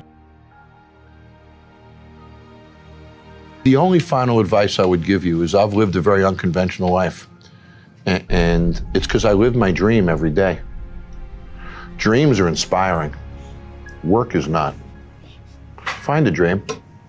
Dreams make this world go on. It built our whole country. And when we get in a rut as human beings is when we lose touch with our dreams. We lose the ability to fight for those dreams. So don't be an employee of Google. Live your dreams at Google. Find a way to match your dreams with the goals of your company and your own work, because there's nothing worse than when you see somebody who lost touch with their dreams. You wake up in the morning, you're failing. So you blame the president, you blame Congress, you blame Greece, blame the euro. I mean, construction industry, it's the mayor, it's the... And you wake up in the morning and you look in the mirror and you're not failing because it's the other guy's fault or it's the economy's fault. But if you looked in the mirror and said, I'm failing because of me, you wouldn't like it and you'd change that. And I believe the common denominator of failure in any business is excuses. As long as you wake up and blame poor sales on the economy or an environment, then you have no motivation to make it better because it's not your fault. But in the worst economic environment 4 or 5 years ago in this country that we've seen in our lifetimes, there were people making a lot of money, weren't there? In the height of that recession, there were people selling advertising, people opening restaurants, people building businesses. Somebody's making money, so the excuse is bull. It's bull. So wake up in the morning and own your failure. Look in the mirror and say, I'm failing because of me. And you won't like it. And then you'll change it. But as long as you don't put it on you, you have no motivation to change it. So in short, if you own your failure, you'll own your success. If you don't own your failure, you'll never dig out. And I find that in any business. Always the common denominator of failure, personally, is excuses. You don't want to be a failure, do you? Not at all. You don't want to look in the mirror and experience that. If you can't blame anybody but yourself, you're going to change. You're going to fight it out. That's the deal. I have a dear friend who works for a large company and he wants to open a franchise of sandwich stores. So he meets with me. He says, John, I need some advice. Do I leave my long-standing job and benefits and do this? Or do I... So why can't you have your cake and eat it too? Right? Why can't you bring in a partner? Why can't you bring in somebody to do it? There's ways to get there. It doesn't have to be absolute. So if somebody wants to create a second career, create new opportunities in their life, figure out a way to do it without risking what you have. Right? And if you want it enough, you'll figure it out. I BS'd my way into jobs that I didn't have the experience to do and pulled it off. But I had to believe in myself to BS my way into it. And I knew I could figure it out too. Right. And that gave me the confidence to show up at the interview and convince that guy to hire me, because I was convinced myself that I could do it. And that comes across. You got to wake up in the morning and drive revenue, which means you got to have the promotions, the ideas, the energy to elevate a business. You got to be a rainmaker in business, or you're never going to get anyone wet. And when they don't get wet, they dry up and go away. And it's that wetness of a rainmaker that filters down and trickles to everybody's success. You have to drive the energy of revenue to be successful. And when you do, you'll have no expense problems. I drive quality as a leader. My systems maintain quality. Now, with regard to new projects, to me, every new project is a ball. And I have to move that ball every day. So I know, for example, that I have 4 balls on my desk. They might be 5 pads. Let's say 5 balls on my desk. They might be 5 different pads, 5 different books, 5 different projects. Every day, I'm going to move those 5 balls. That's the way I live my life. And I can't go to sleep at night if I don't move every one of those 5 balls every day. Sometimes I have 3 balls. Sometimes I have 7 balls. But the amount of balls that I accept and put on my desk, every one of them is going to move forward every day, and I become relentless. So I've learned to live my life based upon the progress I make on a daily basis. And I believe that business is defined by what we do every day, every single day. And business is defined by the days that we have. So if you move those 5 balls every day, you can't help but be successful. You will achieve it, but you'll achieve it on a daily basis. It's an interesting concept because you have to think about this. Why is it that you can give someone a sugar pill, a saline injection, or perform some false surgery or treatment, and a certain percentage of those people will accept, believe, and surrender to the thought without any analysis that they're getting the real substance or real treatment? And they begin to program their autonomic nervous system to make their own pharmacy of chemicals that matches the exact same chemical or treatment that they think they're getting. Now, it says a few things. Number one, it's not the external substance that's doing the healing because it's inert. There's some type of innate capacity for the body to heal, and there's some correlation between the mind and the body. So that pill represents possibility for the person. And so if you think about this, when they see the pill, they're conditioned into thinking that that pill can do something good for them. So in a depression study, for example, 3 out of 4 people that are taking a placebo in a depression study get better. Now that's 75%. Which means that when that person sees the pill represents hope or possibility for them. They begin to select a new idea, a new thought, that they could be better, a possibility. It's called a clear intention. Some people will begin to become inspired, enthusiastic, excited, and when you combine that clear intention with an elevated emotion, you are changing a person's biology from living in the past to living in the future. And they begin to make their own pharmacy of antidepressants that begins to help them. Now, it's not a one-shot deal, because in those studies, for example, the person who's taking the placebo has to take that pill for 6 weeks or 8 weeks. So every day, then, they're reminding themselves of a new future reality. And that pill represents a symbol. It represents a symbol of hope, a symbol of possibility. And instead of them relating to themselves in a limited way, that they have to resign to the idea that they can't think greater than how they feel, in a depression study, or feelings have become the means of thinking, they're actually changing their physiology by thought alone. And the redundancy and the repetition of that cycle begins to select different functions in the nervous system, and your nervous system is the best pharmacy or drug producer in the world, and begins to select new genes and instruct new genes to cause a person's biology to begin to change. And if you keep knocking on the genetic door, there's a good possibility that you can program a gene or upregulate a gene to do something well and downregulate a gene to turn off. And so my interest is in understanding how the placebo works. How does it work? Once you understand how it works, will you be able to teach it? Because do you need the the sugar pill in order to move into a new state of being? Or can you teach a person to select an unknown instead of a known, and continuously select that unknown and emotionally embrace that future before the event occurs, so much so that the body, as the unconscious mind, begins to believe it's living in that future reality in the present moment. And if the person does that, just like taking the placebo for 6 weeks, alters their state of being every single day, is it possible that that unknown becomes a known and they begin to change their physiology and biology just by thought alone? You better be willing to have a new experience that is no longer a wishy-washy belief.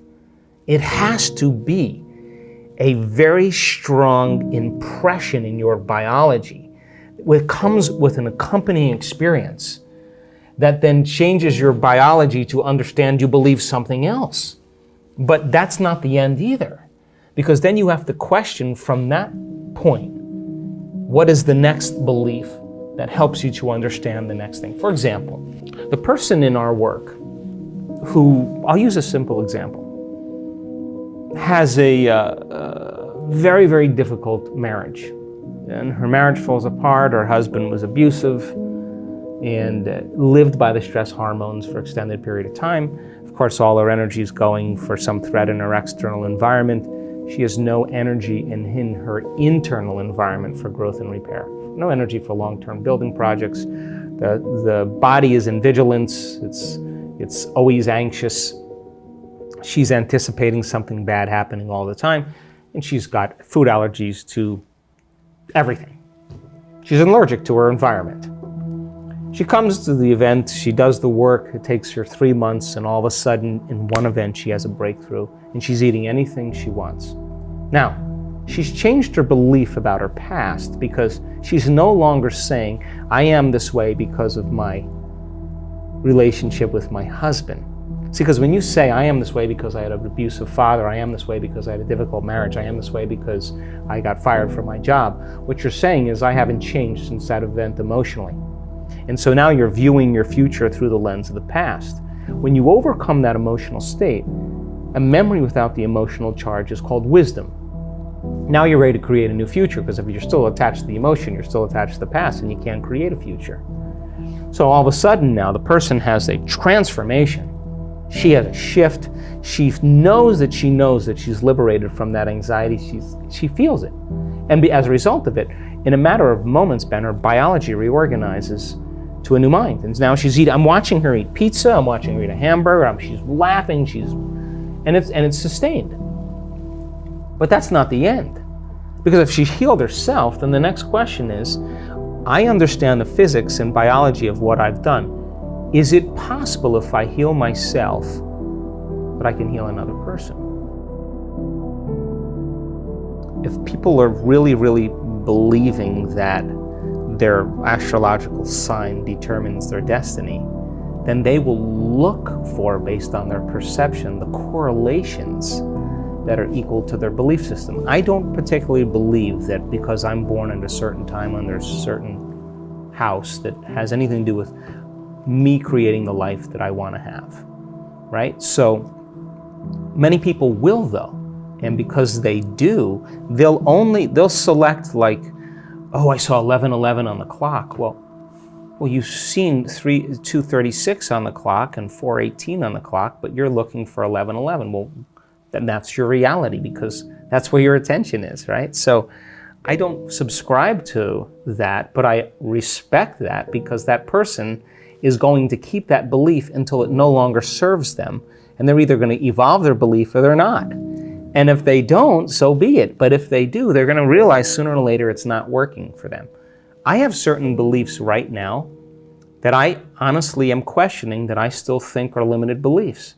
But in order for me to change those beliefs, I'm going to have to come out of my resting state, have to step out into the unknown, and really check to see and execute in a very different way. I can tell you that there is a strong majority of people who are still taking the placebo, who are still making their changes. Because we know that, like in a Parkinson's study, you give Parkinson's patients a placebo, and more than 50% of them, their intention tremors go away. But if you take those people after they're making 200 times the amount of dopamine by getting a saline injection or an injection of distilled water, they're making their own dopamine, and Parkinson's is a deficiency in dopamine. When they return back to their life and they see their caregiver and they play chess with their friends and they see their wife or sleep in the same bed or whatever it is, their personal reality is creating their personality, reminding them who they are. Their disease comes back because they're back to the same identity.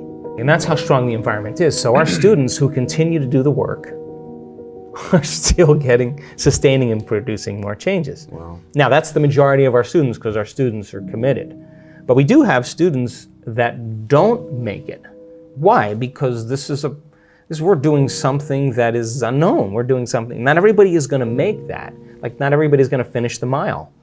Not everybody's gonna make the journey to the top of the mountain. You know, it's a journey. And so we ask people then, the ones that have had chronic diseases or conditions, the majority of them, by the way, are still doing exceptionally well. Some of them have had a disease return. And what we have them do is measure. Every 3 months or 6 months, you measure. Why? Because this is not about denial. This is about knowing.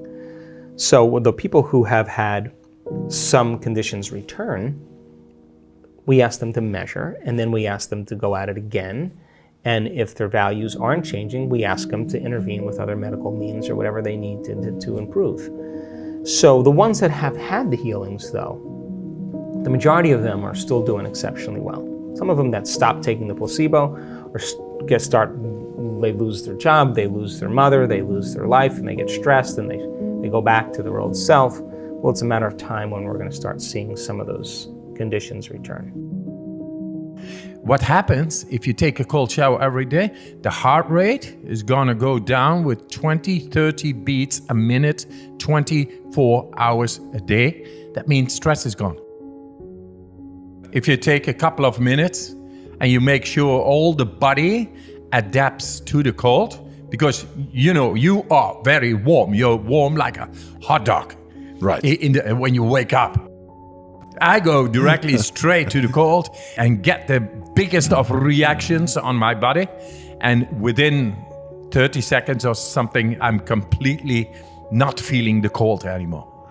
And then 2 minutes later, I just finish it. It's okay. Doesn't need anymore. But what the importance of that in the morning is that you wake up your vascular system. And your vascular system is like 2.5 times the world around in the length of the veins, arteries, and capillaries. Everybody has it. And it contains millions of little muscles. And they are trained if you go in and adapt to a cold shower a day. And that way, your vascular system is optimized. And then your heart doesn't need to pump so much because all these millions of little muscles, they help the blood flow go through. And work with each other. Yes. It's one closed system. And the originator is the heart. What happens if you take a cold shower every day? The heart rate is gonna go down with 20-30 beats a minute, 24 hours a day. That means stress is gone. This is what we do. It's a hormetic exercising, hormetic stress exercising is a cold shower. Cold shower a day keeps the doctor away. What happens more is that the blood flow runs much better through the system. The nutrients, vitamins and minerals and oxygen, they get better to the cells. It produces more energy. That's why everybody feels so energized directly after the cold shower. Because the system is getting better into feeding all the cells of ours, which makes up molecules, which is energy. You feel more energy. Now, because my vascular system is really trained, I just take the cold shower. And when I take my ice bath, which is even more colder, I say to the people, I recommend 2 minutes, but then very soon you are able to go 5 minutes. And today, you and me, we go for 10 minutes because we're gonna set our mind. The power of the mind is amazing. This is what I've been showing in the last study. To be able to make my skin temperature not going down while ice water gets on the skin just by using the mind. Isn't that amazing? And that means we are able to make stress go away just by using our mind. And this is the result after so much training and exposing myself into the cold, that I've learned to awaken direct connections in the brain that enables me, just by thought, to make the difference in my body whenever there is stress. And that stress could be emotional, physical, bacterial, virus stress, mental stress, daily stress, stress and congestions. Stress is stress. And you are able, just by using your mind, to deal with that type or any type of stress. That is the message. You got oxidative stress and hormetic stress. Oxidative stress is negative. That means that things you cannot handle, and they get into the cell mechanisms, and they have an absolute negative influence on the cell mechanisms and the mechanics and the telomeres, the longevity, the cell division, the DNA. And it produces wrong genome expressions, which makes you sick or even cancer in the end. Stress is like an attack on our healthy mechanisms. And if we learn how to deal with stress, the healthy mechanisms stay healthy. That's the whole trick. And this is what we do right now in San Francisco with 140 people, with the top researchers on the DNA, to show how to protect the cell by exercising, the cold showers and the breathing exercises. They are into positive stress activation, which is hormetic stress, and that makes the cell protected by proteins around the cell, like little guards, like little warriors who fend off viruses, bacteria, inflammation, and oxidative stress. So then the cell remains intact, and the healthy production of the mechanics of the cell, they are able to flourish and to keep on going. It's amazing what we found. Because of me doing a study, and I will show you the study. The first study, I was staying like 80 minutes in ice up till here. They took blood, like 36 of tubes out of my arm, while I was 80 minutes up till my neck in ice. And my core body temperature remained 37 degrees, 80 minutes long. And then they took the blood, and the blood, they injected E. coli ex vivo. So I was not there, but my blood was there. And normally you have a very violent reaction of the immune cells on the E. coli bacteria injected in the blood serum. And now there was zero reaction. They never had seen that. And then they said, can you do this when we inject you directly in your veins? I said, yeah, hey, let's try it on. I think so. But I did not become sick. I did my breathing techniques. I used my mind, and I did not become sick. I felt great. And they saw that I was influencing directly at conscious will the autonomic nervous system. Thought of inaccessible in medical scientific literature, that humans are able to do that. And I was showing the contrary.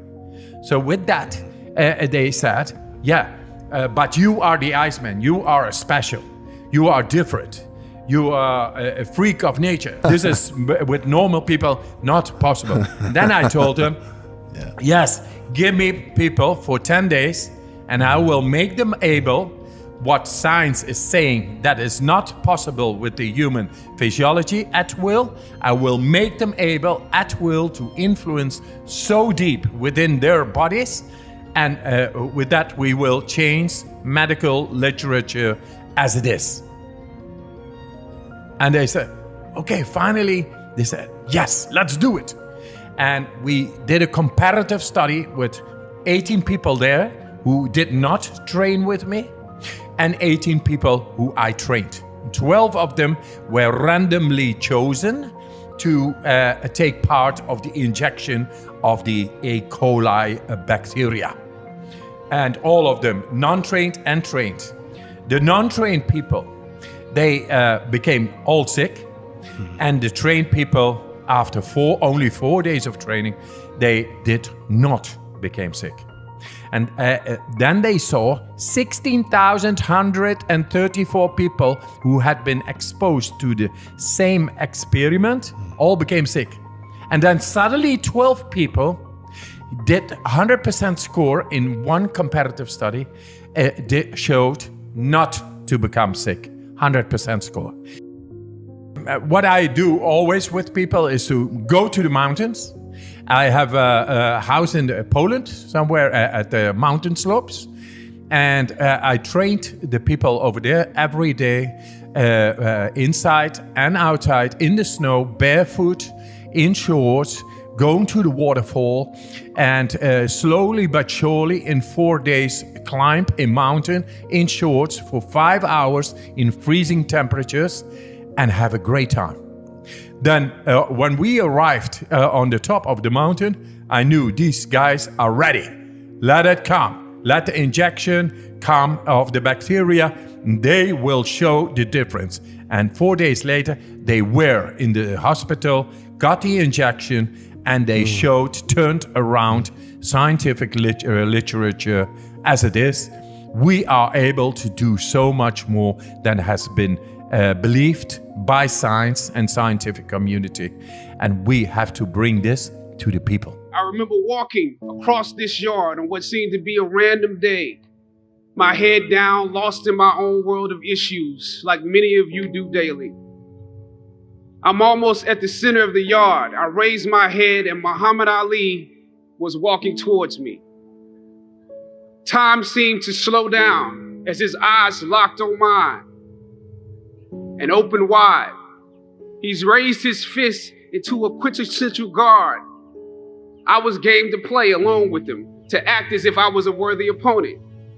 What an honor to be challenged by the GOAT, the greatest of all time, for a brief moment. His face was as serious as if I were Frazier in the Thriller in Manila. His movements were flashes of a past greater than I can imagine. His security let the joke play along for a second before they ushered him away. And I walked away floating like a butterfly. I walked away amused at him, amused at myself, amused at life for this moment that almost no one would ever believe. I walked away light, ready to take on the world. That is the magic of this place. Almost anything can happen here. Throughout ancient times, institutions of learning have been built on top of hills to convey that great struggle is required to achieve degrees of enlightenment. Each of you had your own unique difficulties with the hill. For some of you, the challenge was academics. And I want to say something to that. You know, sometimes your grades don't give a real indication of what your greatness might be. For others, it was financial. You and your family struggled to make ends meet. You had to work an extra job or two. But you're here. For a lot of you, your hardest struggle was social. Some of you never fit in. You were never as cool and as popular as you wanted to be. And it bothers you. So your social struggles here became psychological. Even though you made it up the hill, you carry the baggage of rejection with you. But you're here. Or some of you went through something traumatic. You made it to the top of the hill, but not without scars and bruises. Some of you fit in too much. You waited until the last minute to do your best work, and it's a wonder that you made it up the hill at all because you carry the baggage of too much acceptance. Most of you graduating here today struggled against one or more of the impediments or obstacles I mentioned in order to reach this hilltop. When completing a long climb, one first experiences dizziness, disorientation, and shortness of breath due to the high altitude. But once you become accustomed to the climb, your mind opens up to the tranquility of the triumph. Most of you need some realizations because right now you have some big decisions to make. Right now, I urge you, in your breath, in your eyes, in your consciousness, invest in the importance of this moment and cherish it. I know some of you might have partied last night. You should celebrate, but this moment is also part of that celebration. So savor the taste of your triumphs today. Don't just swallow the moment whole without digesting what has actually happened here. Look down over what you conquered and appreciate what God has brought you through.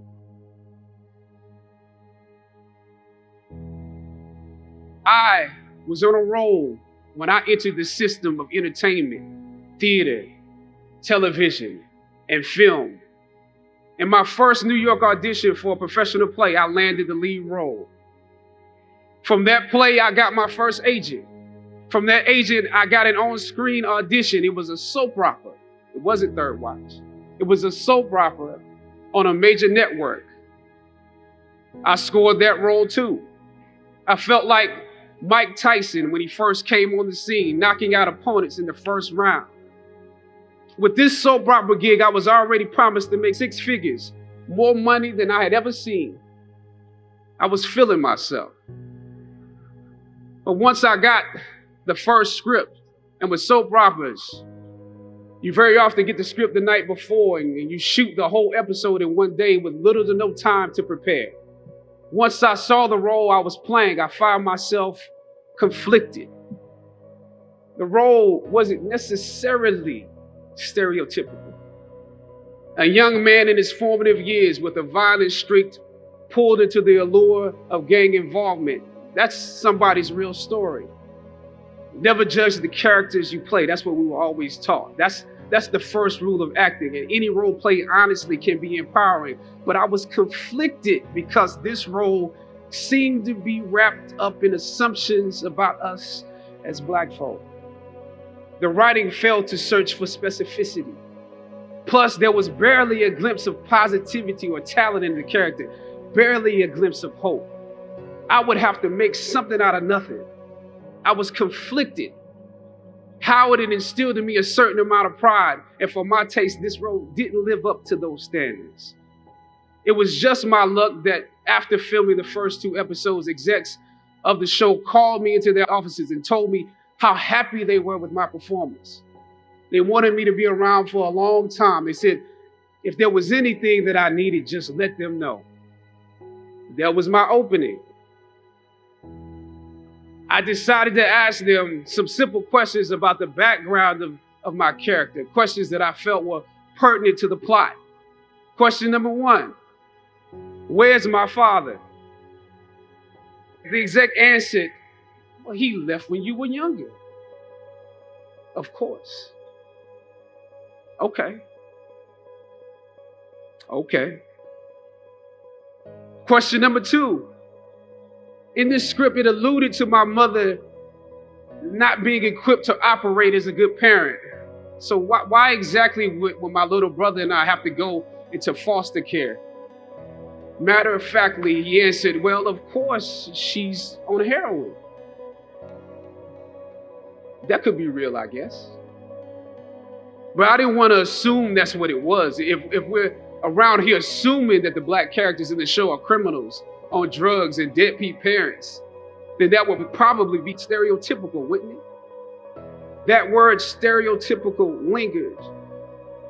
One of the execs pulled out my resume and began studying it. The other exec wore a smile, trying to live up to what they had promised me only a few moments before. If there's anything you need, just let us know. She said, as you have seen, things move really fast around here. But we are more than happy to connect you with the writers if you have suggestions. Yeah, I said, that would be great. I said, because I'm just trying to do my homework on this. I didn't know if you guys had decided on all the facts, but maybe there's some things we could come up with, some talent or gift that we can build. Maybe he's really good at math or something.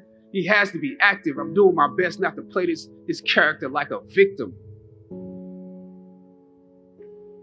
So you went to Howard University, huh? The exec holding my resume interrupted, peeking over the pages. Yes, I said proudly. He slid my resume back in his desk and said, thank you for your concerns. We'll be watching you. I left the office. I shot the episode I had come in to shoot on that day. Probably the best one I did out of the 3 because I got what was bothering me off my chest. I was let go from that job on the next day. Phone call from my agent. They decided to go another way. The questions that I asked set the producers on guard and perhaps paved the way for a less stereotypical portrayal for the Black actor that stepped into the role after me. As the scripture says, I planted the seed and Apollos watered it. But God kept growing. God kept it growing. Yet and still, when you invest in a seed, watching it grow without you, that is a bitter pill to swallow. A bitter pill. Anybody that's ever been fired knows what I'm talking about. Even if you really don't want the job, when they let you go, it's like any breakup. You act like you don't care. I didn't need that damn job anyway. I didn't need them. But when you have those moments alone, you start to wonder if there was a better way to handle it. And if you could have handled it better, maybe you could help your family. And then before you know it, you're broke. And you find yourself scraping together change just so you can ride the subway so that you can get the next job. And maybe if you could book something else, that would eclipse the feeling of doubt that's building. But it seems like you can't pay them to hire you now. My agents at the time told me it might be a while before I got a job acting on screen again. Well, that was fine because I never wanted to act in the first place. And I definitely didn't want to be caught dead going after a fake Hollywood pipe dream. I'm more of a writer-director anyway, so forget their stories. I can tell my own stories. As conflicted as I was before I lost the job, as adamant as I was about the need to speak truth to power, I found myself even more conflicted afterwards. Sometimes you need to get knocked down before you can really figure out what your fight is and how you need to fight it. At some point, my mind reverted back to my experiences here, to the professors that challenged me and struggled against me.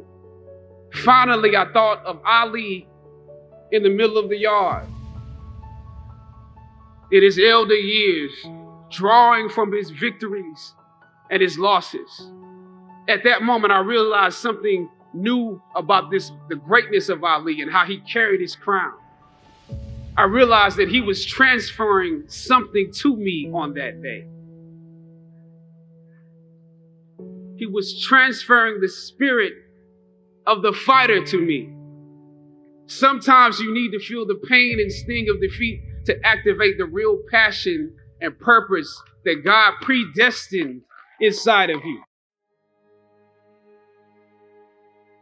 God says in Jeremiah, I know the plans I have for you. Plans to prosper you and not to harm you. Plans to give you hope and a future. Hear me well on this day. When you have reached the hilltop and you are deciding on next jobs, next steps, careers, further education, you would rather find purpose than a job or a career. Purpose crosses disciplines. Purpose is an essential element of you. It is the reason you are on the planet at this particular time in history. Your very existence is wrapped up in the things you are here to fulfill. Whatever you choose for a career path, remember the struggles along the way are only meant to shape you for your purpose. When I dare to challenge the system that would relegate us to victims and stereotypes with no clear historical backgrounds, no hopes or talents, When I questioned that method of portrayal, a different path opened up for me. The path to my destiny. When God has something for you, it doesn't matter who stands against it.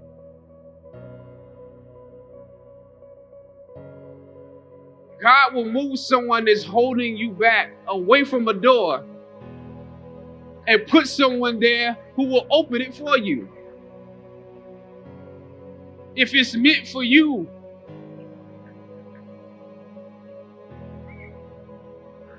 I don't know what your future is, but if you're willing to take the harder way, the more complicated one, the one with more failures at first than successes, the one that has ultimately proven to have more meaning, more victory, more glory, then you will not regret it.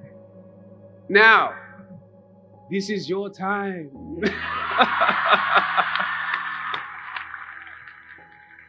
The light of new realization shines on you today.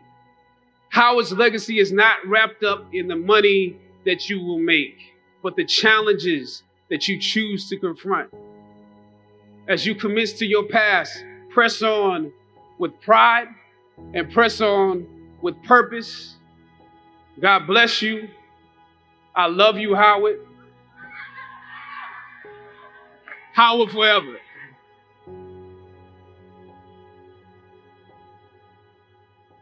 I mean, the technology is great. You know, it's lots of fun, very helpful, makes a lot of things easy. But like anything in the world, there is too much of a good thing, you know? And I think one of the things we don't talk about is what is the balance of technology in our lives. And I would argue that for many of us, it's out of balance. We know that the chemical dopamine is released whenever we get a bing, buzz, flash, or beep from our phone or email, right? So dopamine is the exact same chemical that's released in alcohol, nicotine, and gambling, right? In other words, it can be addictive if left unbalanced. A little alcohol is great. Too much alcohol, not so great. Gambling is fun. Too much gambling, really bad, right? Technology is wonderful. Too much technology can be very destructive and destroy our relationships, like all addictions destroy our relationships, right? And so one of the things we're not considering is what is the right balance. If you wake up in the morning and you check your phone before you say good morning to your spouse, that's a problem, right? If you have phantom beeps, that's a problem. That comes from something, right? If you find yourself incapable of getting through a day without needing to check, that's a problem, right? Now, where it gets really dangerous is with kids, millennials. Some of them aren't kids anymore. Right. So almost all alcoholics on the planet discovered alcohol when they were children. When we're very, very young, the only thing we need is the approval of our parents, right? When we go through adolescence, we now need approval from our peers. Frustrating for our parents, very important for us because it allows us to acculturate outside of our immediate families into the larger group, right? Very stressful time, and we're supposed to learn in this time of anxiety to rely on our friends, to reach out to our friends for help. That's what we're supposed to learn. Some people, quite by accident, discover alcohol. And then they learn the numbing effects of dopamine actually help them get through the stress of adolescence. This connection, unfortunately, becomes hardwired. And so for the rest of their lives, when they face any kind of financial, career, or social stress, they don't turn to a person, they turn to the bottle, right? Now, we have age restrictions on alcohol, cigarettes, and gambling, because we know that an immature mind is not yet strong enough or mature enough to deal with the powers of these addicting chemicals, these addictive chemicals, right? So we put an age limit. We have no such age limit or age restriction on social media or cell phones, right? So ostensibly what we've done is we've thrown open the liquor cabinet and we've said to our adolescents, hey, I know this whole adolescent thing is really stressful, so here's the vodka, take as much as you need. That's basically what we've done. And so what we have is an entire generation that's growing up addicted. And like all addicts, they haven't learned the skill set of when they suffer stress to turn to a person. What they do is they turn to the device.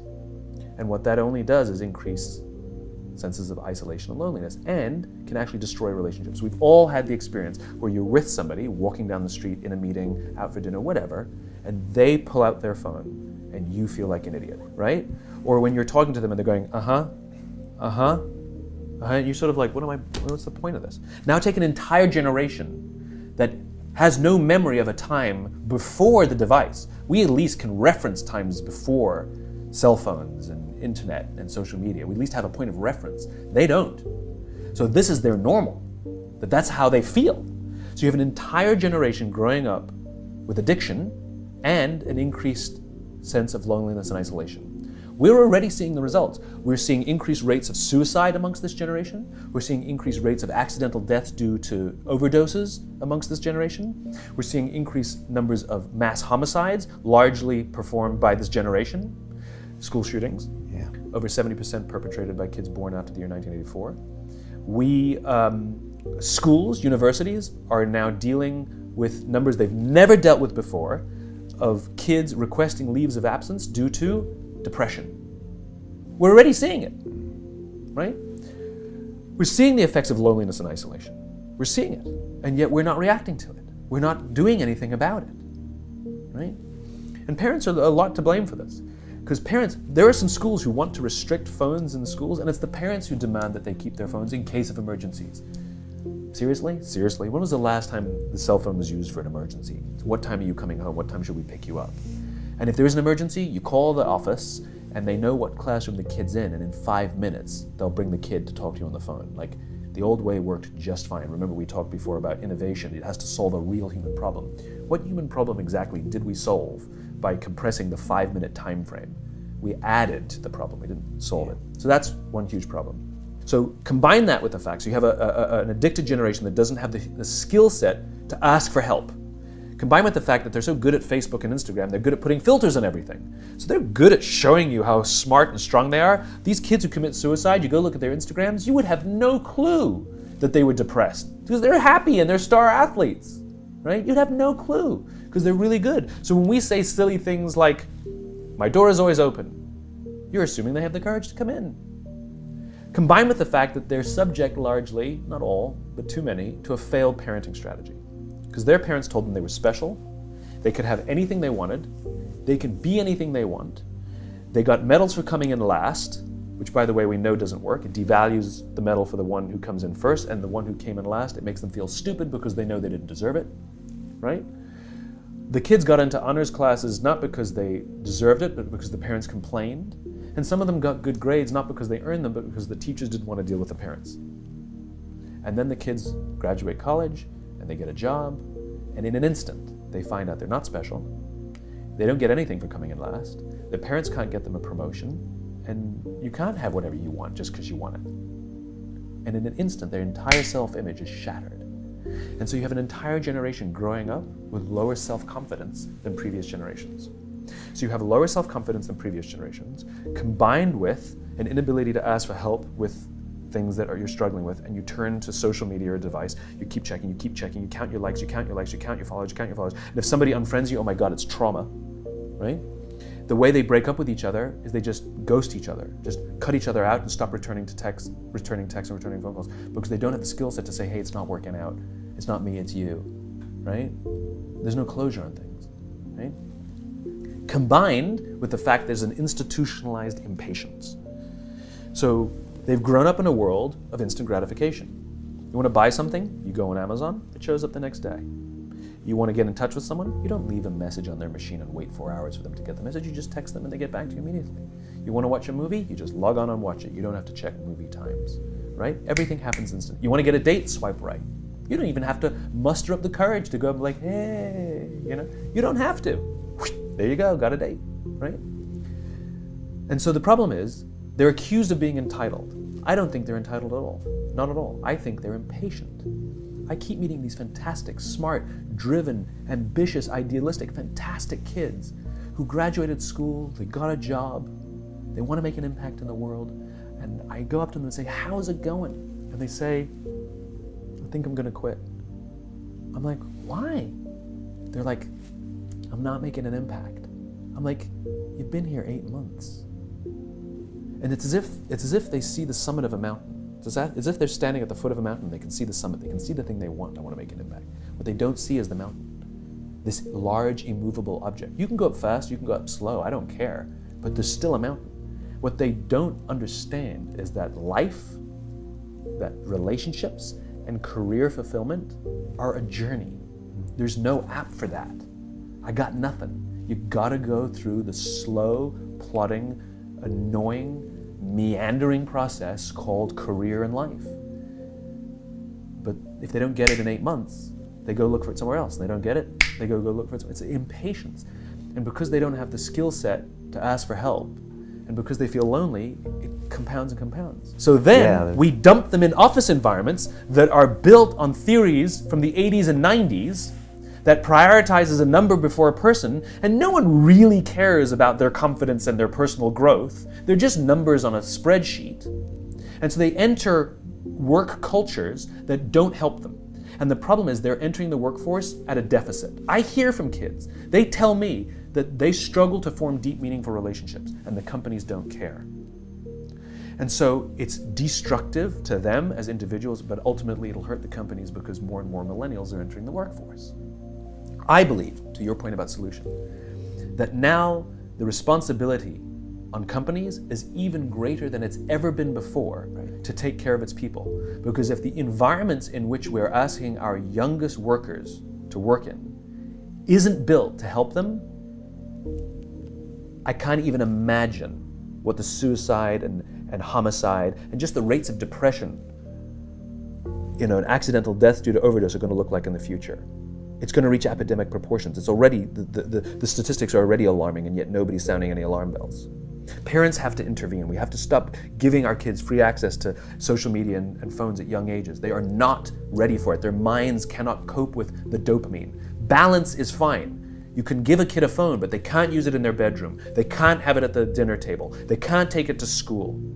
They can only have it up to a certain hour, and you take it away. They're children. You can take the phone away.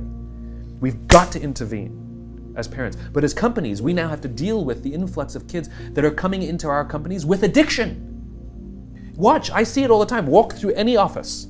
You'll see the older employees have their phones on the sides of their computers as they're working. You'll see the youngest employees have their phones face up in front of their keyboards between their arms as they're working. And this is how they work. And the science is alarming. They did experiments on mice where they did the multitasking. They put flashing lights to mimic going from the computer to the cell phone, the computer to the cell phone to the TV. The mice that were exposed to the changing lights, it took them 3 times longer to solve a maze than the mice that weren't, and the damage was permanent. It didn't improve when they stopped the lights. And leadership now is even more important. And the leaders now are even more irresponsible. You are responsible for the lives of human beings, and some of these human beings are your children. So okay, you bastard CEO who thinks all the stuff that I talk about is craziness, and you don't have time to make these changes. This is I hear. We don't have time. It's a war out there. I've actually heard executives tell me that. It's a war out there. I don't have time for this leadership stuff. I know guys who go to war, and I'll tell you, it's not a war, what you're going through. You tinker with money. It's not a war. You do have time for this. And if it's really that way, then what were you doing when it wasn't a war? It's even more, it's what an indictment that in peaceful times, when times were good, that you weren't focusing on this stuff, right? But my point is a lot of these executives have children of this age working at other companies. And my question is, would you like those other companies? Would you like those other executives to care about the growth of your child, the confidence of your child, the career success of your child? Would you like those other companies to help your kids learn the skills of social interaction, the ability to ask for and receive help? Would you like their jobs to give that to them? Set the example. Do it for other people's children. Every single employee, 100% is someone's daughter. 100%. And if you want someone to take responsibility for the life of your children in their company, then why don't we start taking responsibility for the lives of the children in our companies? When you realize that your name, your form, and everything you see is provisional, 2 things happen. To some people, they have immediate, what we could only metaphorically call the dark night of the soul. They go into a deep depression Because everything they thought was real is no longer real, including their own name, form, body, and mind. Some people get so scared that they have a bad trip. Some people cross that threshold and discover nirvana or enlightenment. And they say, wow, I thought I was squeezed into the volume of a body in the span of a lifetime, but I'm a timeless being that can morph myself into any experience, including the human experience, which is amazing. But the human experience is also that which causes existential depression.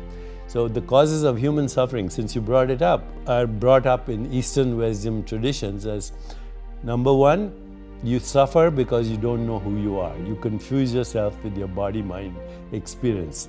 Number two, you grasp and cling at experiences which are evanescent and transitory and dreamlike. You say, what happened to your childhood? It's over. What happened to yesterday? It's over. What happened to 5 minutes ago? It's over. What happens to these words? By the time you hear them, they don't exist. So, Wittgenstein, the German philosopher, said, we are asleep. Our life is a dream, but once in a while we wake up enough to know that we are dreaming. So what do you wake up to? When you cross this threshold, you wake up to your true self, which is not body or mind, but the awareness in which that experience is happening. So grasping and clinging at a dream is the second cause of human suffering. The third is being afraid of anything that's unpleasant, pain, abandonment, being treated by someone not respectfully. So that's, there's aversion to certain experiences. Third cause of suffering. Fourth is identifying, which is related to it, with your ego identity. And fifth is the fear of death. Now they're all connected. They're all the same fear. And they are not knowing who you are. This is the biggest question everybody should be asking. Who am I? What am I? Am I the changing experience of this body, which is a perceptual activity? Am I the experience of the changing mind or the changing personality? Because you don't have the same personality when you were a kid or maybe even 10 years ago. What is it at the basis of this? When you start that reflective self-inquiry, ask yourself, who am I? What do I want? What is my purpose? What am I grateful for? Go into the stillness of meditation, you have what wisdom traditions have called revelation, revealed truth. Now, that sounds very grand. I would say just call it insight. Meditation, mindfulness, awareness of body, awareness of mind, awareness of mental space, awareness of the web of relationship, awareness with that which we call the universe. It leads you ultimately to the awareness of awareness. And when you discover that, that's nirvana. Now, everyday experience is modified consciousness. So right now what we're experiencing is what we call the waking state of consciousness. So awareness is modifying itself every time you open your eyes into this experience, right? And you call it the physical world. Now, if you close your eyes, you have another state of consciousness where you don't actually experience the physical world. You experience sensations, images, thoughts, emotions, stories. It's like a dream. As soon as you close your eyes, you're experiencing, you might call it daydreaming, but there's no difference between a daydream and what you dream at night. Now, physical world has disappeared, there's only a mental world. Then you go deeper at night, even the mental world disappears in what we call deep sleep. Now that is the highest intelligence, by the way, because in deep sleep, there's unconscious processing going on, there's creativity going on, there are correlations being made, there are toxins being removed, there's a whole resetting of your memories and consolidation of that. So in deep sleep, even though there is no experience of a physical or a mental world, it's a very intelligent, highly correlated state in which unconscious processing is occurring. Memories are being consolidated. Imagination is being refined, etc., even though you have no conscious experience. So think of these three states metaphorically, like you would think of water becoming ice as the physical world, water as water, fluid, dreamy, water as vapor, even more dreamy and fluctuating and ambiguous and contradictory and difficult to grasp. But if you want a little bit beyond that, I'm speaking metaphorically, you'd end up with what is called the quantum vacuum, which is the fundamental ground of existence according to science. But you can do that subjectively. You can move from the physical world to the dream world, to the sleep world, and beyond to what is called fundamental consciousness, which is the source of all knowing, all experience. In wisdom traditions, it's called undifferentiated consciousness. So what is reality? What we call reality, what today's science calls reality, comes under the heading of naive realism. Einstein was a naive realist. And I'm not saying this in a derogatory fashion. It's a word in the science of philosophy. Naive realism means that the physical world exists exactly as perceived by the 5 human senses. Now, obviously, that's not true. Other species experience the world through different modes of sensory perception. The second aspect of naive realism is that the physical world, as perceived by the 5 human senses, would exist even if no one was observing it. Well, how do you prove that? And firstly, it's naive because we know that the world is more than what is perceived by the 5 human senses. So this leads us to a solution actually of the hard problem of consciousness, which is get rid of the idea that the world is physical. What we call of the world as physical, even your physical body, is a perceptual activity. And that perceptual activity for you and me is a human perceptual activity through human consciousness, not through bat consciousness, not through mosquito consciousness, not through plant consciousness. But non-dualism says, go beyond that. There is only one consciousness that is differentiating, undifferentiated consciousness, differentiating into these different species of consciousness that form a matrix of conscious beings that are collectively projecting this universe. I don't think consciousness, being formless and infinite, is subject to either birth or death. This is a vacation we are having on planet Earth right now, and so might as well enjoy it. But death is not the end of consciousness, it's the end of a certain storyline in consciousness, a certain interpretation of perceptions, images, feelings, and thoughts. It's not that I don't think about death. I ask myself, what is beyond my provisional identity? And I dwell in that, and that has a very interesting outcome, which is the outcome in every spiritual tradition. There are only 3 things that happen, by the way, in a religious or traditional experience. One is transcendence. You know that you are not an entity in space and time, that your true self is formless, infinite, unbounded, borderless, unfettered, free consciousness, number 1. Number 2, you have the emergence of what usually are referred to as Platonic truths: goodness, beauty, harmony, love, compassion, joy, equanimity. And number 3, loss of the fear of death. There's nothing more important than having those 3 experiences, and they've been part of every wisdom tradition for thousands of years. Love is not a sentiment.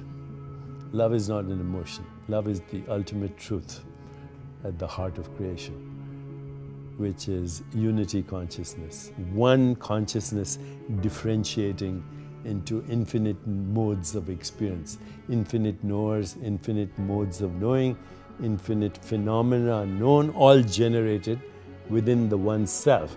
Just like when you were just a fertilized ovum, you were one cell, stem cell, pluripotential cell.